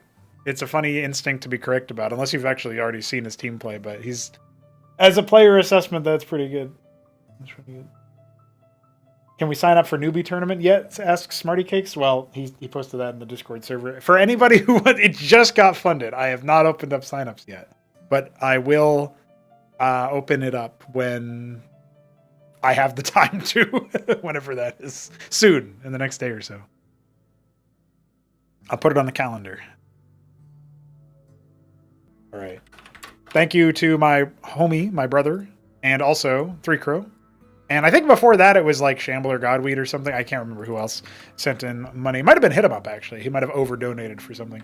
Either way, though, we'll calculate that out, figure out who did it, and we'll say thanks correctly. But we are going into our 4th opening match. This one is going to be PVZ. Join us for that.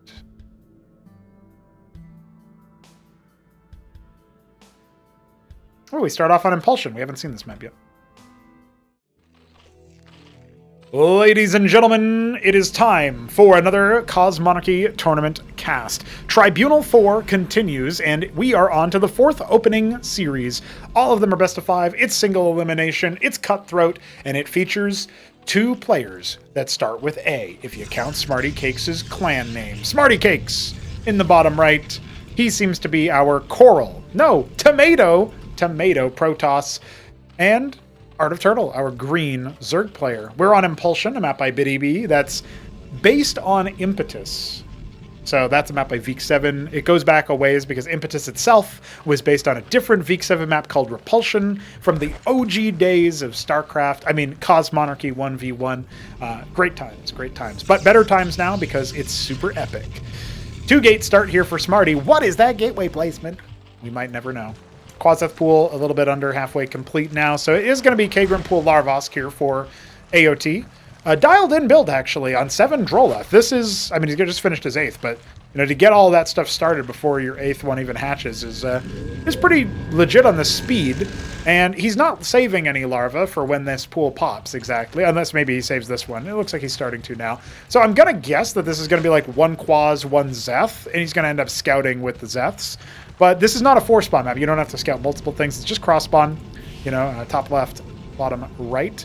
Legionnaire first is also interesting because the Legionnaire is a very nimble Protoss unit. Not something that you typically see leveraged en masse against Zerg, but I did catch some practice games that Smarty was a part of, that other Protosses have been a part of, where I've actually noticed a lot more Legionnaire usage. So that's really interesting. And you know what? I love AOT's instincts here to go for a macro hatch, not just because I feel like people make Larvosks a bit too often sometimes. It's very vulnerable. It requires a lot of Vespi, and it delays your teching for that reason. But the macro hatch here on this map, I mean, it's kind of a far distance to travel. So this is a nice little anchor of Kagra, you know, our version of creep, between the bases. And, you know, let you build up a defensive position around that. Zets are going to start knocking on the door, and Smarty Cakes will attempt to defend that. He's got an Ecclesiast out to keep his shields high versus melee units, so a bit of a standoff now. While we are standing off, I can let you guys know that Smarty has been on the grind, looking for a lot of victories where possible. And I wouldn't count him out of this series despite the seeding difference. AOT has been a little bit out of the game comparatively, but he did start playing a lot before this series. So I know he is in reasonable form. We can kind of tell that based on his build. Like I said, it was pretty dialed in. So I appreciate that. 3-gate into Lattice with a Matrix for anti-drop, anti-air inside the mineral line. The Matrix has a similar passive to the Ecclesiast where you shoot a unit, shields get healed around the unit's target. So then the Ecclesiast attacks the Zeth, the Legionnaire gets shields back. Same thing happens to the Matrix, but it also happens to units around the Matrix itself. It's like the shield resonance happens in both spots. So Smarty's just being run around here, delayed on his attack.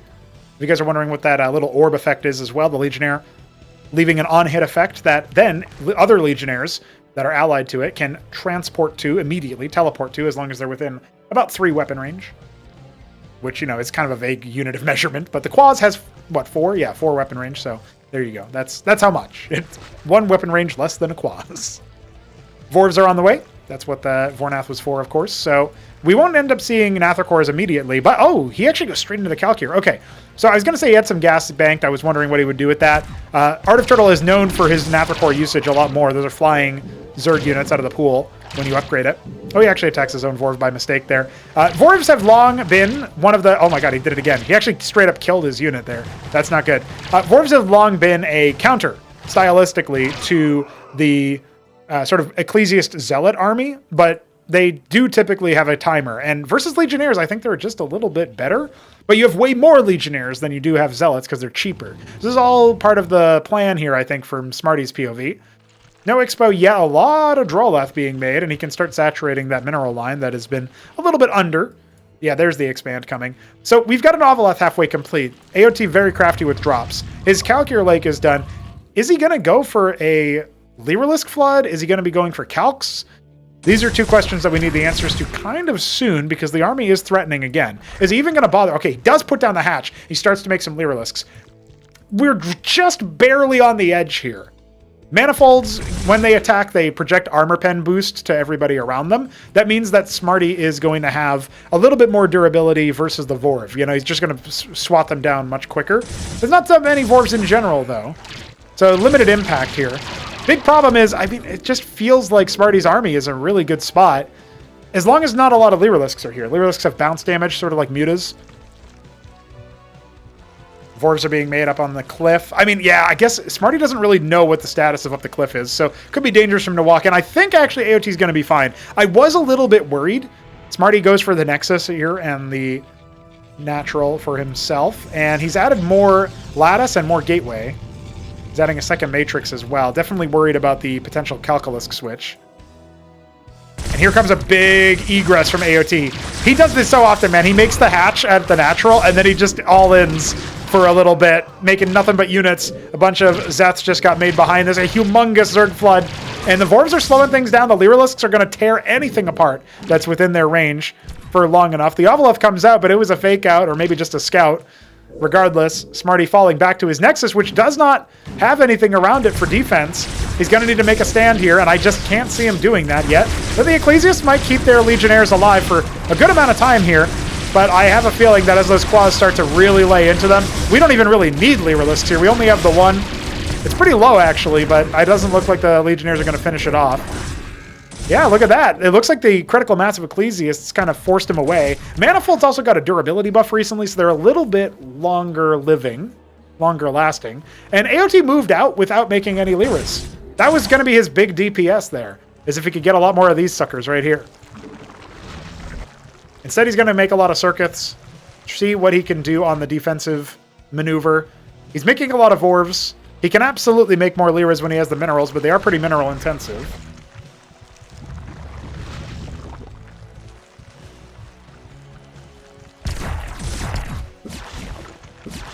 He's going to run in and take down that first circuit. He's got a couple more coming. Oh, no, it stays alive with just a little bit of health. Well, I think as soon as he looked at that concave, he immediately bailed out. A couple more Lyras have been made, but not really a lot of damage. The damage is actually going to come from the front line here for the Zerg army, and that's easily countered by the Ecclesiast. That's one of the reasons why that tidal wave of Zerg kind of crashed upon the shore and then just got, you know, bathed in blood.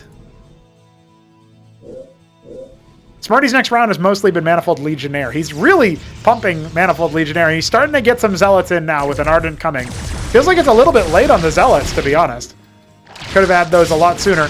Now the Lyriliscs are going to start peppering from afar. He has no units out here. I would love a bit of a surround onto this position. He still has no splash damage.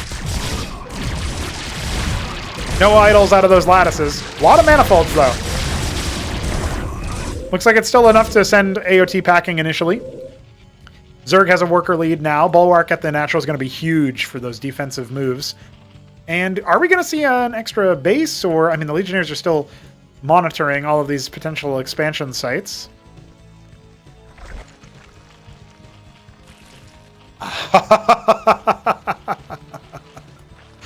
Tier 2 has begun for AOT. Now, just before this tribunal, the Tier 2 was patched to make much faster for Zerg, a little bit faster for Terran, but no cost reduction. So AOT just spent, 450 minerals and 900 gas on his Iral Iris. What is he going to do now? He could have made a lot of units. He could have made a lot of production. He goes for the Matraval Nest. So I'm guessing Convalisks, maybe some Vilgoricors. The first one spreads a bunch of Rillarokor Broodspawn units everywhere. The second one does that a little bit later in life, but for the most part just takes incoming damage and then releases a mini Carapace Swarm, which is like Dark Swarm from StarCraft 1, shielding units underneath it from ranged attack. Zets are spotting that Legionnaires are patrolling here for those extra bases, and the third base is on the way for Smarty. He's actually the first one to get there. A Clarion is about to pop out of this Ardent, and he's starting to filter in some Positrons. I guess he only has one and some idols, though. Third base sighted here by AOT. I don't like that he's trying to attack right now, though. I feel like this is a mistake. First of all, he doesn't have most of his units with him, it feels like. I don't mind him like picking individual targets here and there like that. That's a fine use of the Lyrilusk, although typically you don't see like individual units just out there in a silly position. A brave Legionnaire, but not the smartest one. And natural selection. Yeah, there's the Convolusks in the production menu there.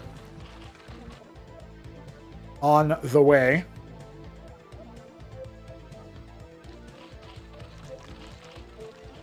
I suppose from a defensive position, this doesn't look too bad for AOT. He ends up making a lot of Droleth and ends up making a lot of Orvs. His Lyras are still kind of hunting around looking for any old thing that they can do. I am a little bit concerned that his army is just going to get run down, but he's certainly doing what he can, abusing the mobility of the Lyrilusk. It does just move way faster than most of the Protoss ball is going to. He's not quite at a number where he can, you know, one-shot manifolds or whatever, but he's doing stuff, right? Like, this is annoying for Smarty to deal with. He's floating a lot of money. We can see that. Also, the same is true for AOT right now. He ended up ordering some Matroleths. I really want him to get some more bases going. Zeth's coming.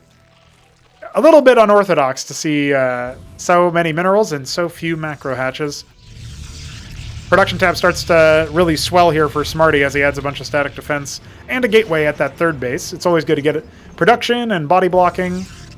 Found all those idle workers, can send them to the natural. Engram coming up here as well. I suppose spend your money somehow. Same is true for AOT, who ends up capping his geysers. Pretty expensive operation to do. And making a macro hatch. Still sticking it out on 2 base. He's cleared out some of the Legionnaires here. He wants that third. Oh, he needs to cycle away from it. Smarty has not noticed it. Did he cancel those Matroleths out? It looks like it. Yeah, I don't see them over here, so I guess he decided against it.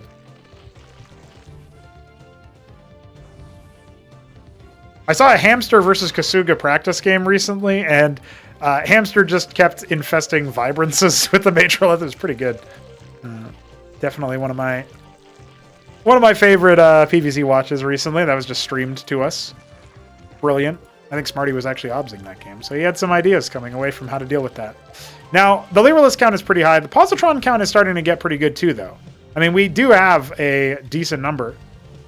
It's a little bit more than you would want. AOT going for the Kegrelus tech. Maybe Almac. Depends on what he wants out of that. But the Alkagiteth is indeed on the way. Kind of pivoting around for now. The Convolusks have yet to actually find purchase in a fight. They're very slow units, so got to exercise some caution when using them. No 4th base in sight for Smarty, but only now is the 3rd base actually finished, and he goes right for the gas here, which does make some sense. Needs a lot more Droleth. Is he going to bite the bullet and just make a Droleth army now? No. Convol instead, knowing that he needs a little bit more. Down goes the Legionnaire. This looks like it could end very poorly for Smarty, depending on how his angle of attack is. He needs to itemize all of his AoE onto this front line and kind of take retreating paths. The Clarion is going to be easily focused down if he's not careful. Doesn't look like AOT cares much about it right now. And it is giving so many shields split over to everybody else. The Convolusks are not doing nearly enough damage, and the Lyrilusks are just ignoring the Clarion. They need to right-click it. Oh, it's like using Scourge on an Observer in PvZ and Starcraft 1. AOT should definitely know about that. Oh my god, it was still a pretty close fight at the end. You can see just how low the Protoss army actually is at the end of it all. You imagine without the extra shield power of the Clarion in that fight, it would give you so much less to work with. But AOT has no more damage coming. Individual Zephyr cores are not going to make much of a difference here. The Convolusks themselves do not do that much damage. The Vilgora cores might convince Smarty to go away the other direction. I guess the Vilgora cores do add some damage eventually, and that's the thing. The Vilgora cores combining with those Vilgora cores is pretty good because the Carapace form will shield them from things like the Ecclesiast and the Manifolds doing damage to them. But he needs to send all of his army in the same direction. Smarty is not done yet. He charges forward. AOT has a humongous bank. He makes 11 Avigralisks. I mean, I guess. I don't think that's going to exactly turn the tide now. Remaxing with the army.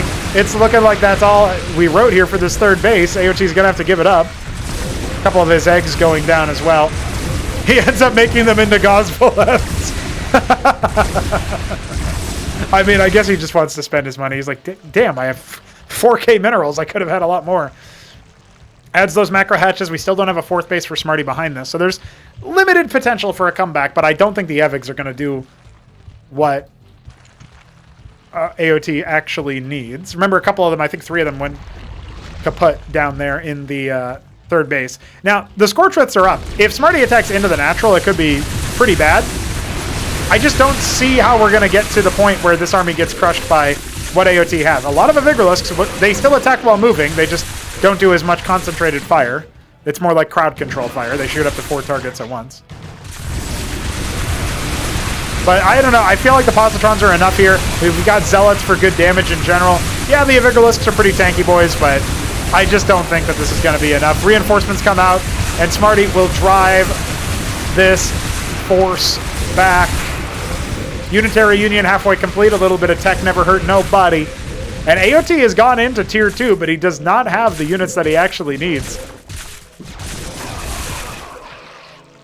Lyrilisks are on the way. I mean, this is a decent number for good damage, but I just don't see how they don't die to all the Positrons. Look at the Positron count. Ridiculous. Witness with the army. He spots the Burrow Droleth. No hope there. AOT once again trying to spend down his float. I mean, look at the money he's got despite having only 2 bases. 5 more Vilgs. A Droleth over there getting bought. And look at that. Base number 4 is indeed coming in the bottom left. Looks like we're going to have a little bit more than that soon as well. And an attempt from AOT to break out. Will he finally break the Clarion? He almost did. He just needed to focus it down. Yeah, his army is split, and it's going to get chowed on. GG. AOT took the bait, went for the fast Tier 2, and exactly as Shopkeeper Dog predicted in chat one time, he was not able to get it over the line. He did not know what exactly to do with all that tech. No one man should have all that power, not even Zerg here. Smarty Cakes takes game 1.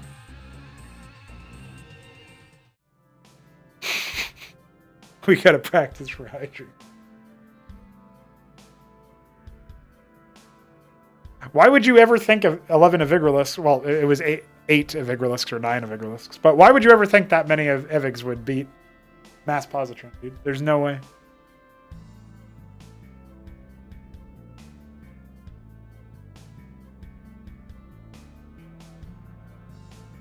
All right. I had to blow my nose.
All right, ladies and gentlemen, we're going to game 2 here in just a moment. I see that Smarty is in good spirits, so apparently win or lose, this is a good series. That's what I'm getting at there. All right, I think we're just about ready to pop in.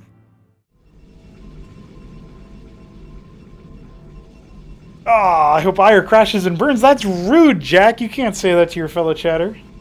My wife would like to know why people are not cheering me on more. That's a good question, Smarty Cakes. That is a good question. Hey, at least Ire did cheer you on, so there is that, right? I don't know. I think you said that, but there was a cheer. Ladies and gentlemen, game 2. Art of Turtle versus Smarty Cakes goes to Corrosion. Of course, that first map by BittyB, of course, was Impulsion. Now we go to a different BittyB map. Gonna be a good time. Gonna be a good time. Pool into K-Grunt here. AOT going to be maybe a little bit more aggro this time around, and it is going to be that gateway. There's that secondary gateway, but it's actually not in the same position that it was last time. I did see Smarty in chat say that it's the anti-6 pool gateway placement that he did on Impulsion. Interesting choice. I listen, AOT's got that dog in him. He will do nutty strats, but 6 pool versus Protoss goes back and forth as this. Is it viable? Is it viable? I don't know. Like, is it good? Is it bad? Is it easy to deal with? Do you even need building placement to deal with it? Like, I've never really seen it work super well versus a top Protoss. So it'll be interesting if it shows up later on in this set and we get to see a new look on it. But AOT just making some Zeths. A little bit more delayed than a 6 pool would be. Obviously with way more potential to macro out of it since he's got the larva. And that 2-gate start with the Legionnaire open is going to once again be what AOT's up against. Smarty going for a fast 3-gate, and his Legionnaire is leaving the building already. 4Zeth's going to be the initial scouting point, and we have a pair of Quas here as well. Last time around, it was Hatch at the ramp. AOT looks like he's thinking about doing the same thing this time around. Oh, that Legionnaire almost getting bopped immediately. This is where people in the chat can cheer Smarty Cakes on by saying, "Hell yeah, Smarty! Don't let that Legionnaire die, Smarty." He's got 3 more, though, so even if it does die, it doesn't matter. Linked up with the third pair of Zeths, and now they're all coming in. A tour de force. Lattice is going to be sighted. The Legionnaires charging forward. Zeths are going to pop soon. A lot of Legionnaires. Man, this is a big flood of them. 4 pairs of Quas coming. We do have the hatch at the ramp, indeed. AOT seems to like that. You can't say that, Jakulinski. It's not a purifier.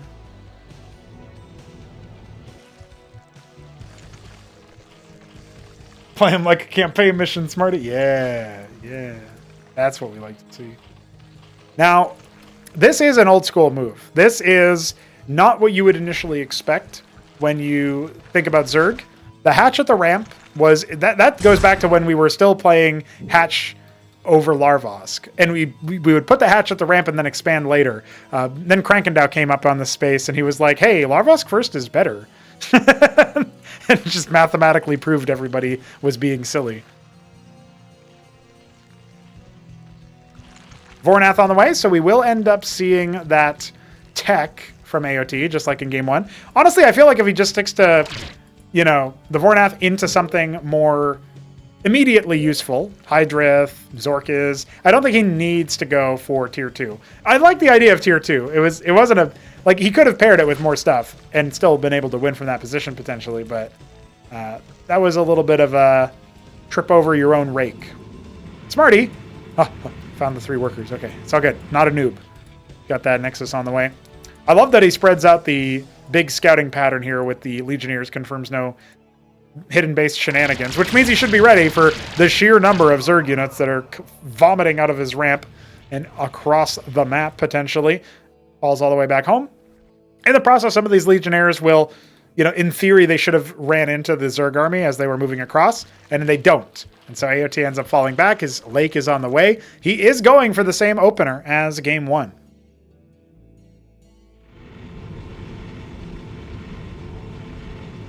Here's the kicker. Smarty's gone for more idols. Faster idols instead of the manifolds. Now, I think this is a great choice, but it does come down to unit positioning. AOT can still find a victorious move, and if he attacks with a bunch of Lyralisks, those are less susceptible to the idol splash anyway. I think we found a Bitty Bee tile, guys. Don't tell him. Tell him, though.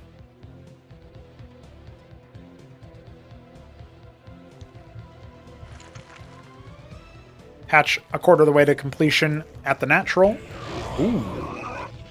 Ooh! Smarty Cake found his own ecclesiast and said, no. An attack clicked him. Unbelievable. Now, the embassy is more important here, I think, because that witness was pretty helpful for Smarty earlier. Now, unfortunately, his whole army is in a bit of a line. Oh, no, this is horrible. He needs to double back immediately. Zerg army munching on it before the Lyralists even really come out in full force. There's only like 3 of them over here. Gateway out in front. We have static defense of the natural for the Protoss. That's something that we did not see on Impulsion for a little bit of time. Oh, even that catch on the 3 units here, pretty dire. I guess it looks like the Ecclesiast gives us life for the robots, which is pretty funny, but Manifolds will double back.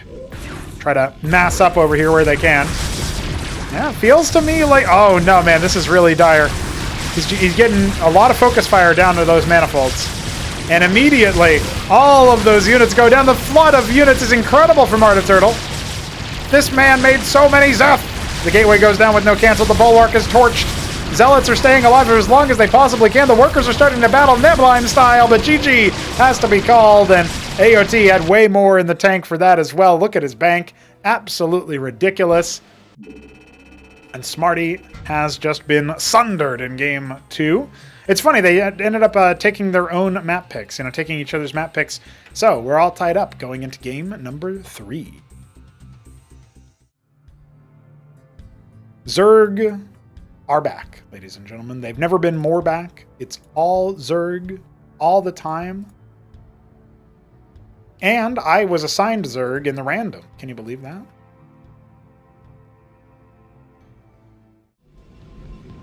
Some Marty Cakes in the bottom left of Tesseract. In the bottom right... No, it's Quasar Quartet. In the bottom right of Quasar Quartet, we have Art of Turtle. This is going to be a green Zerg versus an eggshell blue Protoss. Eggshell blue is a really nice color, in my opinion. I don't really think of eggshells when I see it, but it is a really nice color. Does anybody know the etymology of the eggshell blue name for a color? I can't think of it. I can't think of it. And yes, green is a good color for turtles. AOT is turtle colored.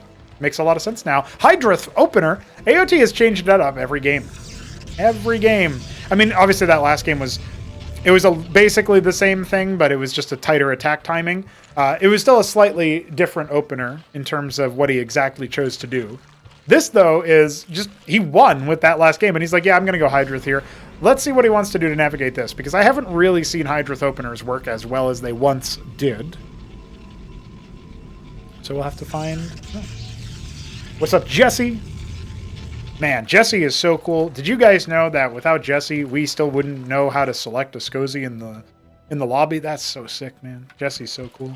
Jesse is also on the precipice of releasing a pretty mega CrownLink update where you just won't be able to lag anymore, guys. It's just not possible. You just can't lag. Can't lag anymore. Jesse's outlawing lag. Unbelievable. Absolutely stupendous.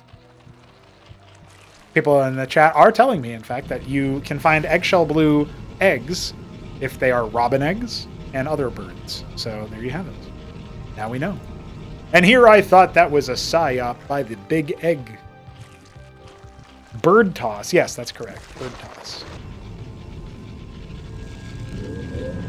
Instead of pro toss, it's pro vids, like corvids. Pro bird. I'm pretty pro bird, I would say. Legionnaire is moving towards the top left. This is a 4-spawn map, as you can probably tell by the scout. Unfortunately for AOT, his Droleth has been hooked on by a Legionnaire. And of course, Smarty is going to be following this guy. Now, will the scouting pattern indicate to Smarty that it wasn't in top left? I'm not sure, but 3 Hydras are moving up. Oh, yes, they will be hunting him down. I feel like this is a kind of a waste. Wouldn't you want the Hydras to move up here? But I guess he's worried about the other combat units that he might end up seeing. He's still coming in. Warden is in by the Nexus, and we do have the Kabbalist on the way from that road gallery. So that one Legionnaire could do some damage. It is moving to the bottom right. I mean, you could definitely tell based on the Hydra movement that that's where those units were at. Now this Legionnaire is going to be brought almost down to death, but the Kabbalist is coming. And with the Warden, oh wow, he just lost the Hydra full stop. Man, he didn't even need the Kabbalist. He's fine with just the Legionnaires. He did not dive in with that one Scouter.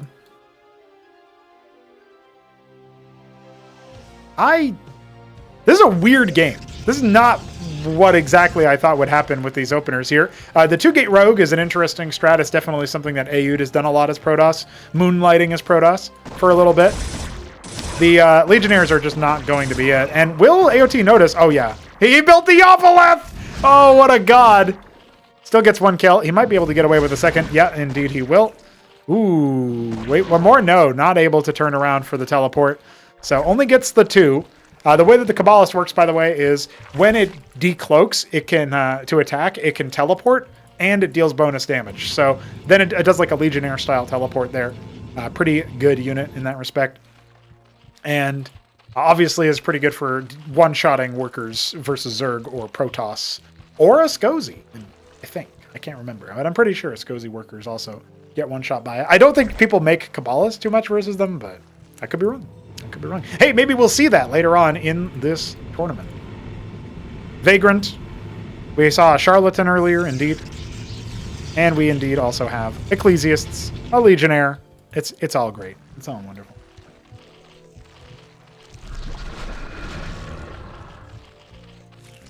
Ski-backed has been completed. The hatch is halfway complete as well down here in the natural. I'd say AOT is in a pretty good spot. He is making Mass Avaleth, so he's doubling down on this position. And he's got it out in the front. And the Legionnaire at least scouts that there are Bactals coming. Like, very, very likely that's Bactal. So, you know, it gives him some heads up there of what to expect. I think he's got a fine position for his... You know, he's got lots of Legionnaires to jump right on them. Vagrants are going to take a while to be brought down. Ecclesiasts are easy to get smoked by Bactals. I guess I'm a little bit more so worried that we've got all of these extra Avaleths being made. And I know that means AOT wants to do some kind of big drop. He just doesn't have the combat unit count to really make that work, I feel. Unless the Avaleths are just going to be here for scouting. In which case that also feels like it's a bit expensive, but... Hey, I'm willing to check it out. This map has seen a number of revisions from way back when. It used to be that it had an inland third where you could not attack it. You had to come through this bridge area to attack it.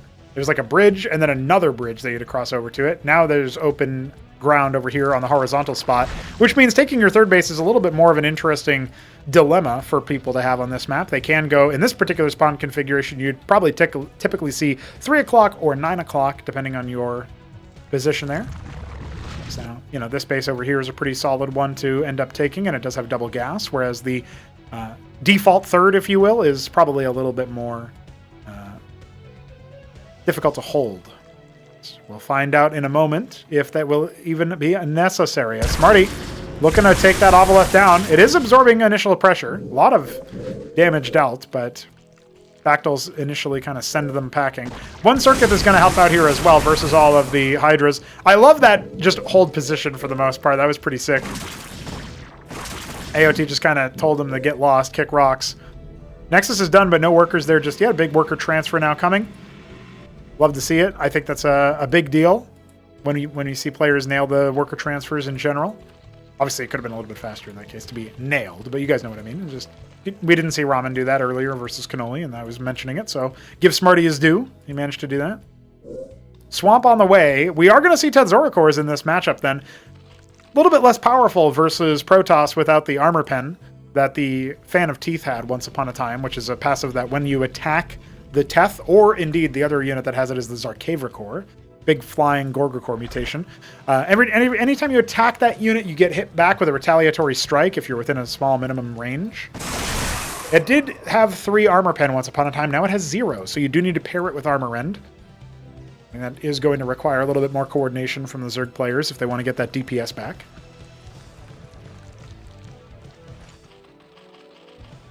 And the hatch is on the way for base number 3. He's actually taking the default one as well. I love this Avaleth position. Just kind of watching out. He has a little bit of vision over the choke point here, should his opponent try to flank up north. Does he have his other... Yeah, his other Avaleth is still waiting in the mineral line here in case the Kabbalist run-by occurs, because he has abandoned detection over in this position. I guess if you hold this with like a Khaz'Trith or something, which also does static detection, you'd be pretty fine. But Smarty Cakes has done a lot of recurring damage to AOT just by making one Kabbalist and having the tech for it still. Third base is done. Protoss massing up on the ridge. Not an attack force that I think can really dive into any one position. I guess if it bypasses everything and goes straight for the natural, it could. But the army is very close. So now it looks like Smarty is getting ready to attack forward. This is something that AOT preempts with his movement. Immediately focusing down one Tetzoricor is pretty good. How many units can you escape with is the question. Damn, a lot of these going down, unfortunately. Manifolds dropping like flies as if they didn't just get a durability boost. But I do like the focus fire attempt there. Ardent Authorities are on the way. He's adding one more. And I'm guessing he wants to make something else. I would love a Crucible for this whole sequence, but it looks like he's some gas away from being able to do that. Zorka Shroud halfway complete, and 11 Hydras on the way, around a Droleth behind it. Clearly, AOT is looking for that little economic tempo, and he also wants to see if he can maybe establish a sort of containment for Smarty. Ardent number 3 is on the way, and we will see those Positrons. I'd love to see a Clarion as well if he can afford it. And it feels like he can, but he might be busy doing other things. Now, the Teps are busy on the other side of the Hydra wall. This is not a great position for him to be in. I'd love to see him even, like, micro the Ovaleth to load them up and get them on the front line. His Hydras are starting to collapse immediately. Only now, halfway through the battle, are the Tetzoricors being sundered in any capacity, providing any sort of impact. And Smarty just kind of dials backwards and snipes those units down. So the Hydras need to run for it, and the Bactylisk will not waddle away fast enough, let's be real. Ovaleth still kind of being peppered down by random manifold fire. Looks like it will just narrowly stay alive as those Bactyls are cleaned up. A lot of circuits are going to be made, but feels very dire. Bactylisks are being made in good number, but this does look like Smarty is just about ready to run away with this one at the last second. Down go those Kagrins before they can make into anything useful. The Hydras are trying to buy some time for the Bactyl mutations, but units are already on top, and the decollision sells him up the river. I think AOT just has to concede defeat after that one. I can't imagine him ever breaking this ball of Protoss, getting right in the middle of it all, the Ecclesiast shielding and negating that Bactylisk damage anyway. GG, Smarty takes another round, and you know, he was the underdog coming into this, but he only needs one more. AOT, on the other hand, is going to need to mount quite the comeback to stay in it. Let's see what happens in Game 4. GG Colin, thanks for hanging out. And thanks for your donation. $100.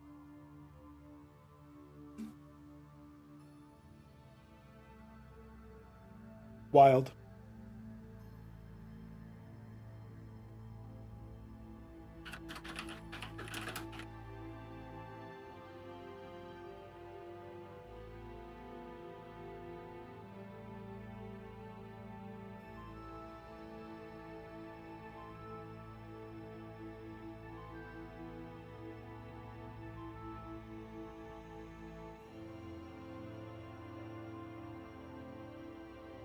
For the noobs everywhere. Now we just need to see him play in it, you know? That'd be great.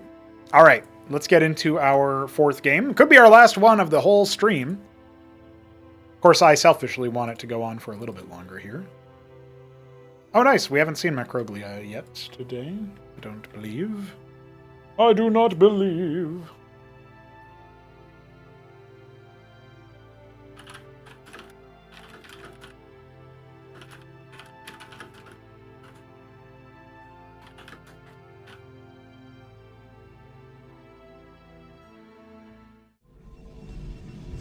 Hello, ladies and gentlemen. We are on for map 4 of our best of 5 between Art of Turtle and Smarty Cakes. And we have the Palatinate Blue Protoss in the bottom left is going to be Smarty. AOT rocking green once more. Our Zerg going pool first here. Is that a 6-pool? I think that actually is a 6-pool. Hold on. All right. Ladies and gentlemen, it's going to come down to this. If AOT can make the 6-pool happen, he continues on in the tournament. This is a Macroglia. This is a 2-spawn map with some bitty tiles of vision. I don't know what's going on with that. That's very funny to me. And at least it's symmetrical, so there's like a spot over here. Oh, and the ramp. The ramp is broken. Oh, bitty tiles. Smarty's going to scout this out and see 6 very, very angry Zethricords heading his direction. But he says this is the anti-6-pool gateway placement, so he should be fine here, right, guys? He actually needs to kill the scribe because it's going to get in his way. Let's see if he does it. No, so far not happening. Okay, now it looks like he's just going to right-click around it now. He's got that Larvosk on the way. Still mining Vespine. That's a little curious. Warden on the way here as well. Oh, yeah, Smarty points out in chat this is the first time he scouted with a worker. It's true. It is true. I wonder if AOT feels some way about that. Now, the Zets are going to pour on in. The Warden is mostly done. very small window of opportunity to kill any workers here. One of them has gone down. He's starting to heckle the Warden a little bit, but that's not what he wants to focus on here. He needs to kill as many workers as possible. And then, rather than even bother dipping here, I think you might just consider saying, screw it, I'm going to keep killing. But he does end up keeping a decent number of Zeths alive, and he did end up popping 4 scribes. So, not as bad as we... Oh my god, he goes for the Hydrith Den follow-up. Alright. Alright, buddy. Hydrith Den follow-up. Wild. So, for those who are wondering why I'm kind of freaking out about this, you usually want to conserve as much of your Vespene as you can, because you want to be building a lot of mineral bank coming up after a 6 pool. And so, you know, then your Vespene is usually used for Larvosks in the early game. He spent it on a tech option that requires Vespene for the heavy hitter Hydra. And he's going to see if he can follow up with that. I mean, it's ballsy. It is ballsy. And I don't think the Legionnaires are going to be able to very cleanly enter in to this position. Some more Zeths are on the way. Drilling here is going to be fine. I really don't think that the Legionnaires are going to get much done. So, yeah, especially as more Zeths hatch, he can just go back to mining here. He has not killed a single worker, unfortunately. Ooh, and yeah, there it is. The little runaround is going to clear the last guy. It's a little bit hard for AOT to get back to mining, unfortunately, so maybe that did a little bit more damage than we were initially anticipating. By the way, this map does have a feature in the middle. It has temples that are placed close to these bases in the middle, and you can harvest resources here and return them faster than default because the temple has a bigger collision box, so ends up being a pretty good neutral town center there for you. Also has a power field for Protoss players. They can go here and build a gateway if they want to. I do have a feeling that's going to be pretty imba if anybody tries to do like a center gate. But maybe I'm wrong. Maybe that's an easy thing to scout versus Protoss. But nobody's picked up on it yet. Nobody knows that the temple is also a power field, apparently. So, Legionnaire Ecclesiast is going to be the play once again for Smarty. His lattice is added a little bit later, and Zeth Hydra with some Quas is going to be the composition to push in. Versus small numbers of Ecclesiasts, I can see this working out pretty nicely. Does he just pounce on the Scribe immediately? AOT is ready to go, it looks like. Oh, he's actually trying to catch the Legionnaire exiting instead. Easy kill, that's what he wants to go for. I mean, the Scribe is pretty easy too, but he just wants to attack the military here, which makes sense. Now, the Hydras are here to range down the structures if Smarty plays too defensively. Like the classic Hydra busts. Now, this still looks pretty good for the Protoss. I'm not too unhappy about this position if I'm in Smarty's shoes. Yeah, I mean, the Legionnaires are just cleaning house over here versus all the Hydras. AOT is going to have to cycle back. He slowed down the Nexus timing. He forced a lot more units and a bit more of a defensive posture. And the hatch is done here in the natural, and we will end up seeing a whole buttload of Izira cores come out now. I was wondering about that mineral bank and what AOT would be doing. Now, okay, if Smarty attacks in a disorganized way, I can see AOT once again kind of extending play, and it'll be this ping-pong tug-of-war move going on here in this 4th match.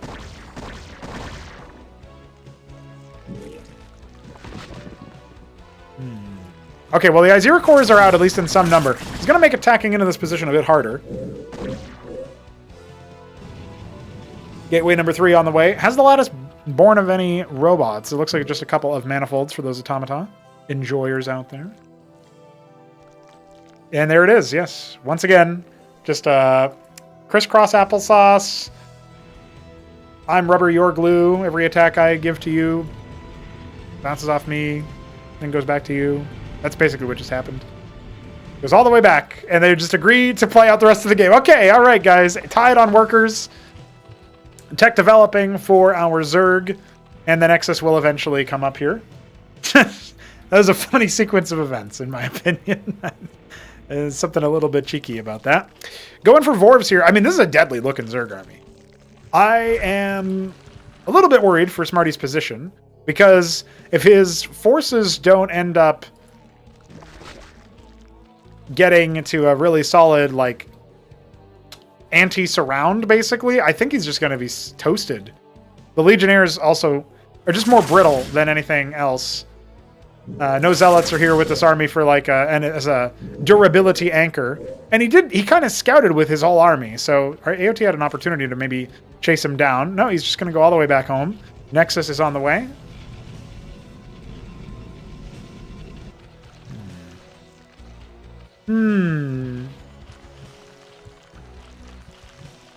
I guess it's going to be like Vorv ski back. Okay, Vorv Bactyl is going to be pretty legit, though.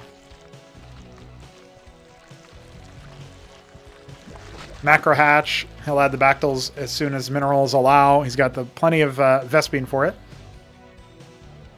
Those Legionnaires starting to move out to see if they can get a scout. I like the single Legionnaire scout into the enemy base a lot more than sending the units out all at once. You know, I just don't think that that works out very well.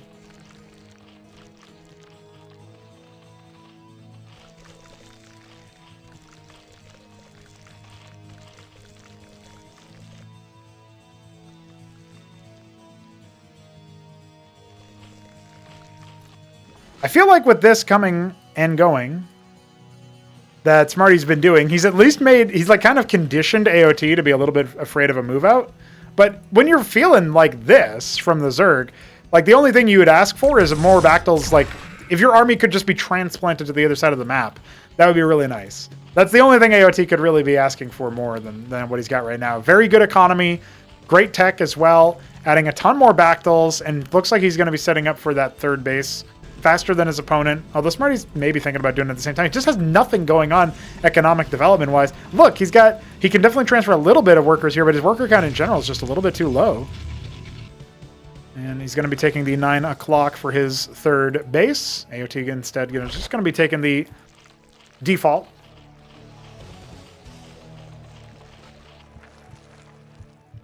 Calculator Lake coming, okay. Well, AOT's really taking his time to respond to the presence of his opponent. He's going to tech all the way up to Lyrilisk and see if he can just run him over. This does pose a problem, though. Ardent authorities are on the way. And you know what those are going to give way to. Positrons, Clarions. Smarty's ready to build something else there as well. Yeah, no third base just yet for him. He's actually going to deplete his main minerals a little bit faster than you would initially expect. 1,500 minerals, by the way, instead of 2,000. A bit of a bygone era in terms of the minerals that you typically get. I see Adam in the chat. Yo, Adam. I agree. It is nice to see more Legionnaire usage. I've been really digging the compositions that Smarty's been building. I just feel like he needs some more time to get up to a good number here versus what AOT's got. This does look very Zerg favored right now, but we are eventually going to see the macro, surely. Oh, just before he can put down the Nexus here, though. AOT cleans it up with the Zeth.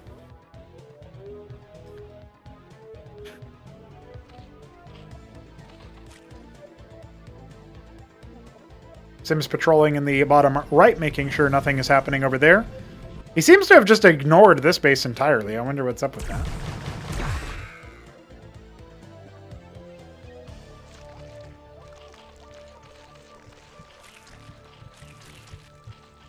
A lot of larvae. And so, a lot of Droleth. Yeah, we're going up to like 9 larvae per 14 seconds. It's pretty fast production rate there. Another attempt at an expansion, getting stymied by a Zeth. And Eskagants are on the way to cap those ridges. So AOT is going to have more Vespene income pretty soon. I love the just sort of random flocks of Zeths moving across. I think that's really good.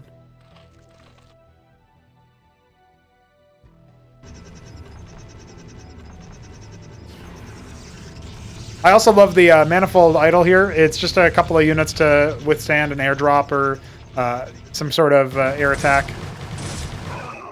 Stacked units. I dig it.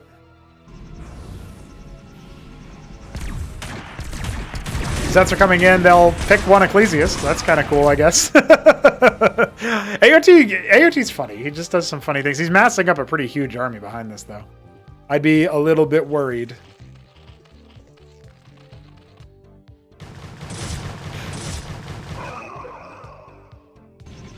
Still not able to develop into that third base. A bunch of idle workers in the natural.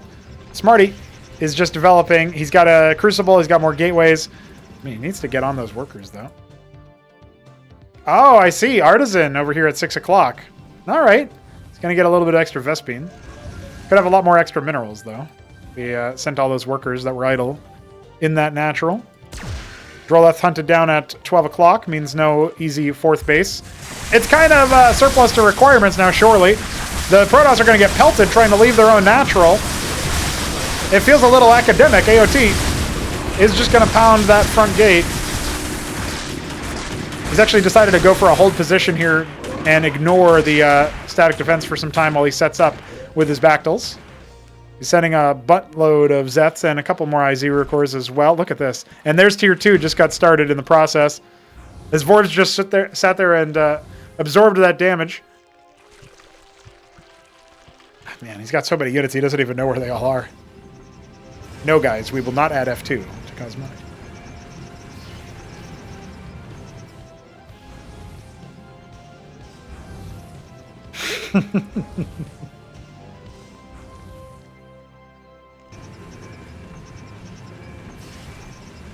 He doesn't know why he's making positrons and not a Cantors. Oh, sorry, that was Smarty's second wife. Dino Man? There's base number 4, found by the sim. I don't think AOT cares about that, but he might send like 1 unit to go deal with that. He's just yeah. So Smarty forgot all these workers, but AOT forgot all these units. So who's the real pranker? You know what I mean?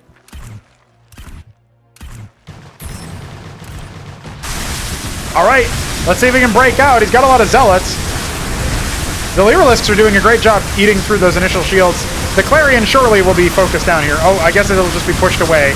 Tries to dive back in, but the bounce damage is going to be ambiently enough to take it out, I feel like. Does a really good job to keep those units alive for way longer than they had any right to be any other way, but they will still be devoured by the Zerg. And GG LOL, Smarty's like, okay, you were just playing with me. That is game 4. We go to 5 games, guys. A little bit of an underwhelming ending, but at least we got to see a lot of blood at the end. GG, AOT ties it up, and we go one more time.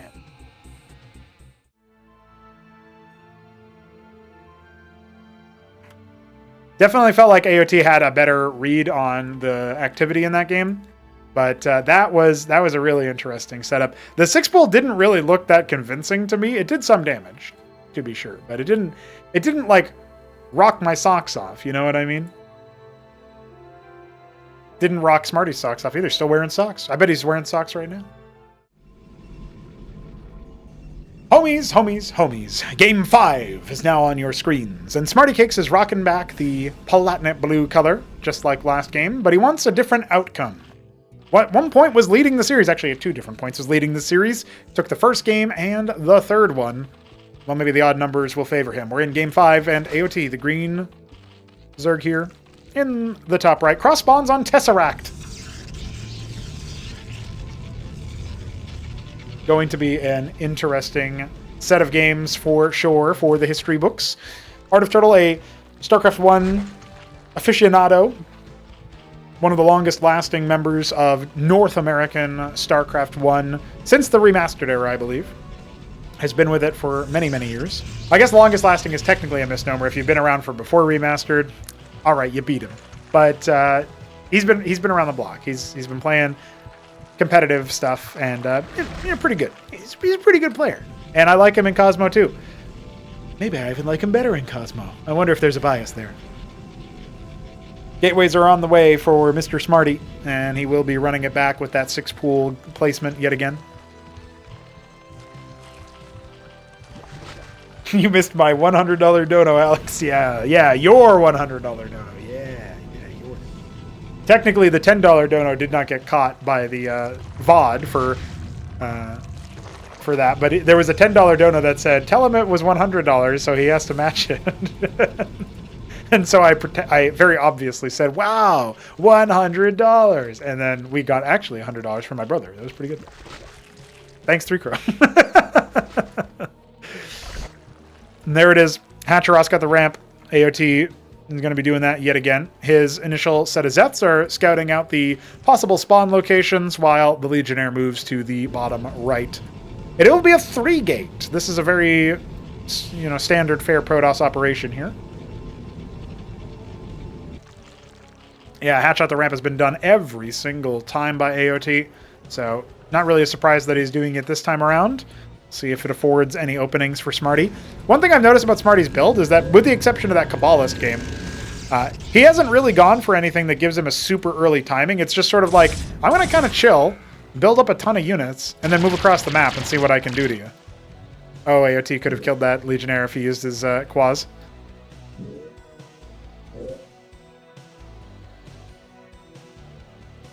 Now, these Monuments of Sin in the middle of the map, it gives you a little bit of something to play around. You can see it really truncates these pathways, and you can't go through them either. So, at least I actually, for all I know, Zeth's Core went through them while I was saying that, but most units can't go through them. I don't think Zeth's can either, but I could be wrong.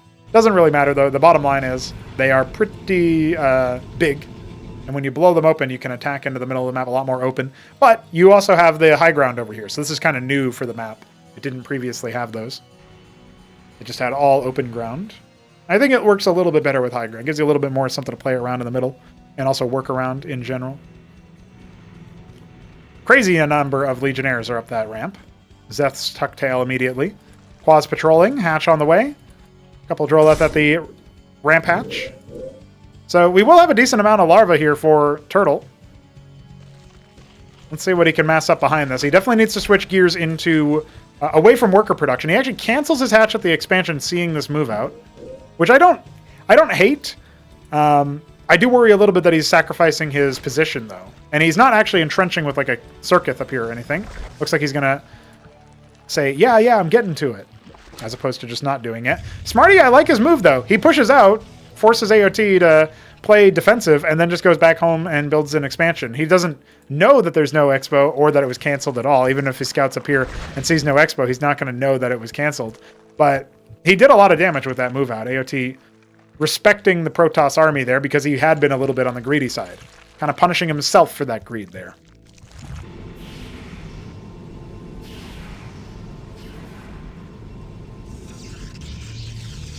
Oh my god, a pylon!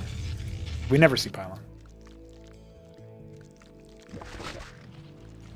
I mean, there's no supply in the game, so you don't have to be supply capped, so you don't need pylons for that. And power is given to you by the Nexus and by Crucibles. So typically, pylons are actually pretty rare, but Smarty's doing it. And I dig it. By the way, technically you can repower the Monuments of Sin with a pylon, and if you do that, or an autocord, I guess. And if you do that, you they will regenerate their shields. So I guess if you want to keep them a little bit more intact for a little bit longer as blockages or whatever, that is a strat you can take home and do in team games or whatever, where the maps have some Monuments of Sin sometimes. Bunch of Zealots and a single Vassal are in production. That'll be interesting, probably just for a scout. Ardent Authority comes online pretty fast here, as the Nexus has already been given up a little bit of S-Beam. Oh no, that wasn't Ardent, that was a Matrix. Mistook the sound. Ardent Authority will definitely be what Smarty wants, though. I mean, he's already indicated as such throughout all 5 games so far. There is the Calcure Lake off of the freshly minted hatch at the natural. Feels like a very even game 5 so far. And this is what I was talking about earlier when I said Smarty he's not really doing builds that are giving him a kill window in the first couple minutes.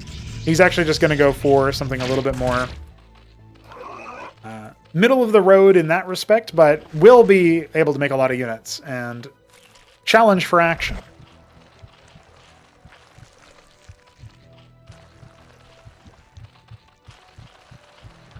Shroud coming in, pairing with the Calcure Lake. We've now essentially seen a completely different approach to 4 out of 5 games by Turtle, and the time it was, 2 games in a row of Lake play or whatever in Game 1 and Game 2, it still was a little bit different in execution. So he's really impressed me with how different his builds have been. Smarty has shown a little bit of depth with the presence of the Kabbalist, so you can't discount that. Definitely got ahead in terms of AOT building a lot of counters to it. He went up against Aoud so many times with that. And look at this, AOT, instead of going for Lyrilisks this time, I love it. He's gone for the Calcalisks. He's going to go Calcazorius, so it's a really fun composition. But has the potential to be a little bit feast or famine. There's a lot of Ecclesiasts here in this army, and Matrixes galore as well to get that shield status up. A very fast Crucible, and now we're adding the Ardent Authority alongside all these gateways. So the Crucible increases the training speed of the structures that it empowers. You'll notice a slight white pulsing overlay here over the affected structures. These gateways are not affected here. The Nexus is, however, so scribes are being made faster, which is pretty nifty. And then we have the Ardent Authority and the 2 gateways. They don't build faster when made in the radius of a Crucible. They just have to be completed in order to benefit from the aura. Third base at 12 o'clock. This one has pretty standard resource allotment. So there's that. There's 4 ridges over here at the 9 o'clock and 3 o'clock bases. Kind of funny.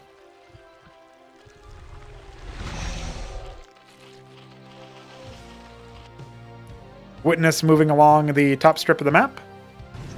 6 Lake is on the way, so at least there will be witnesses. He actually only makes the 1 and then goes into Artisan production, which makes sense if it's empowered by a Crucible, you know?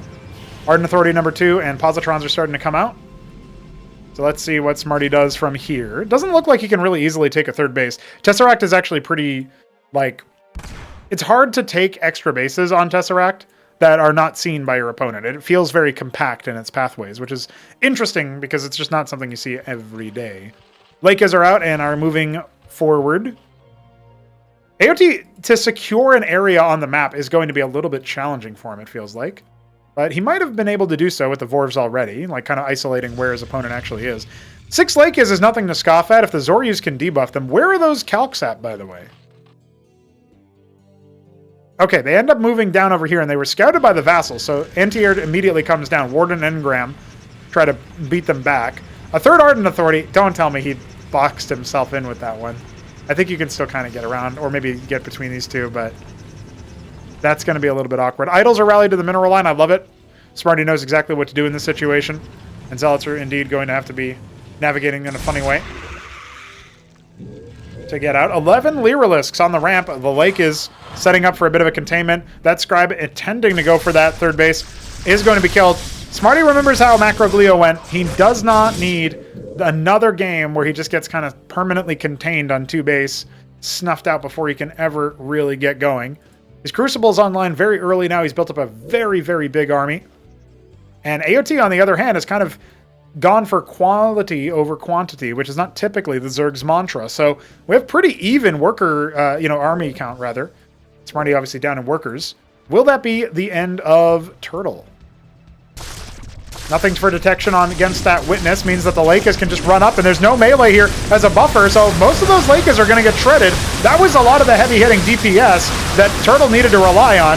Now, he's got a lot of armor rend over here between the Zoryus spotting rills that explode with corrosive touch, like the Devourer passive in a way, you know. It doesn't stack, though. Just a single stack of it. And, of course, the Vorv's also rending a little bit armor as well. But that looked pretty dire. He lost a bunch of his Lakes. He's making more calcs. If he can get up to a really nice, sizable force... a bunch of Drollets getting rallied to their deaths. A couple Zoryus as well. These are expensive mineral sinks, and he is just losing them. So he will not end up replenishing his stocks as much as he would have liked. He's got more Calculusks coming. 21 pairs of Quas. The macros slept pretty hard here for AOT to have so many units in production and still have almost 2,000 minerals. He's clearly gotten a lot of workers here, but he does not have as much army as you would expect to associate with all that. Now, the Calculusks need to respect those Positrons. They are getting shellacked as we speak, and you'd think maybe it would work out better, but the Lakers couldn't find any purchase. And so down goes almost all of the Zerg army without any opportunity for reprisal. No splash damage, no crowd control that could handle all of that armor. 12 o'clock will be stamped out. 30 Lyralisks are being made in the natural of AOT. That's the anti-armor that he's going to have. Okay armor pen in that respect. Yeah, the Lakers were all the way up here at 12. He never made more. He really needed some kind of dedicated splash damage versus that composition. The Calculusks, in theory, can do it, but they were fighting over the rest of the ground army, and the Positrons just did damage to everything. You needed to take that fight from multiple angles if you wanted to win it with just the Calcs. The Lyralisks might be able to shred the Zealots as they come on in. Can't exactly shield heal them in that respect. I don't know what's happening over here, but that's great. Now, I don't think the Positrons are going to have as much of a bad time against the Lyras as you might initially suspect. Especially with that cliff advantage extending the projectile range. Oh my god. This is where you would want the Zoryus or Vorvs. Try to run on top of them and see what you can do there. But there's so many Positrons.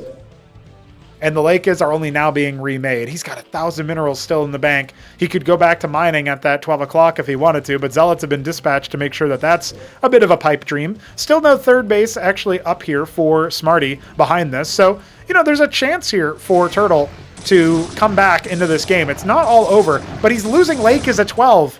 They're being spawn camped as we speak. He needs to send the Calcs over to clear that or something. Hatch in the top left. Yeah, Smarty knew that that was a possibility. Zets are going to go ahead and try to deal with those Zealots over there while a bunch more get cleaned up by the Positrons, and that reveals where Smarty needs to send his forces. Now he's a little bit worried. He's jockeying back and forth across that bridge, knowing that it's at any point he could just get surrounded by whatever else Turtle has, but we can see kind of playing his day here. There is nothing that can contend with all of those Positrons.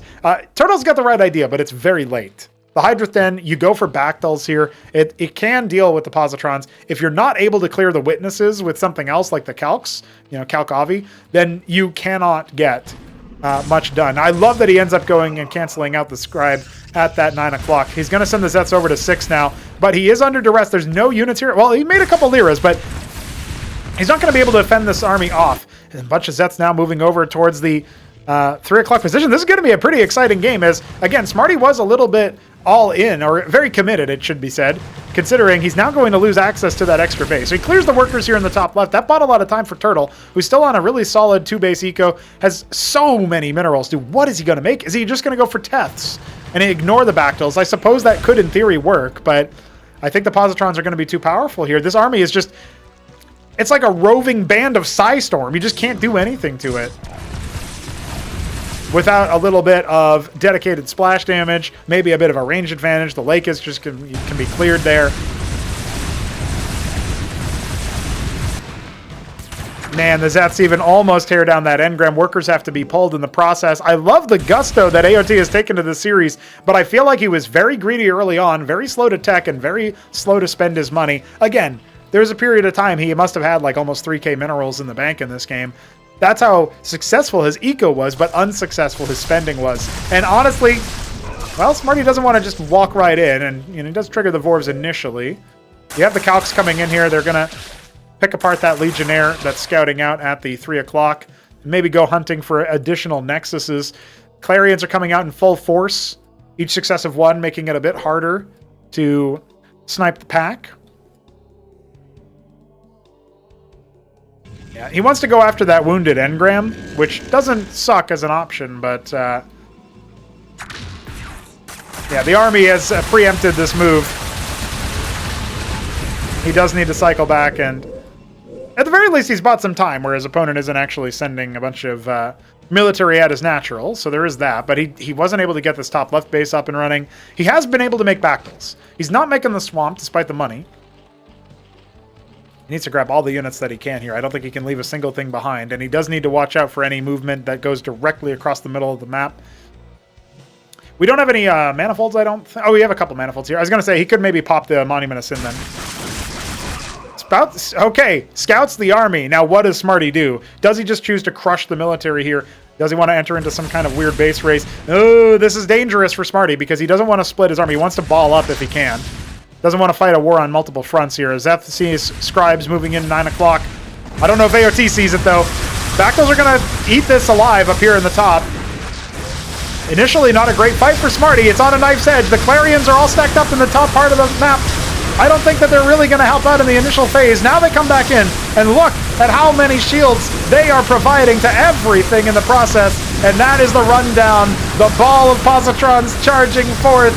22 of them staying alive during the whole affair. Not a nary a splash damage unit in sight for AOT. And GG well played has to be called, as he knows he screwed his macro there a little bit too much, and Smarty will proceed.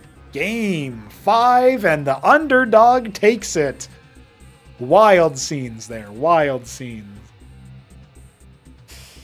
GG, definitely a difficult road for AOT to falter on that first step there, but we got some really entertaining games out of it. I'm very pleased with how we got to see a nice back and forth. That means that Smarty Cakes will be facing the Shambler That's going to be a TVP with Shambler opting as the Terran in quarterfinal number 4.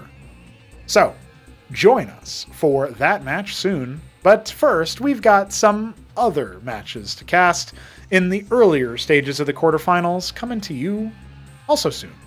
GG. Smarty versus Shambler. Yeah, dude, that is going to be a good one. Thanks, everybody who popped in and checked out the stream. Thanks to the donos as well. Appreciate all y'all. As a reminder, guys, Shopkeeper Dog bowed out, so that is going to be a Godwheat directly into the semi-finals. He will await the winner of Doglived versus Kasuga. On the other side of the bracket, the semi-final number 2 will be dictated by the winner of Nablime Ramen and Smarty Shambler. So that's going to be a really cool set of matches to cast. We got 3 quarterfinals to come at you, and then, of course, the semis and the grand final to decide which player qualifies directly to the Battlement stage. I'm going to go ahead and call that the stream. Been going for just under 3 hours. Managed to cast all those games. Appreciate all y'all hanging out for some time and handing out some cash money. I will see you guys soon. Peace.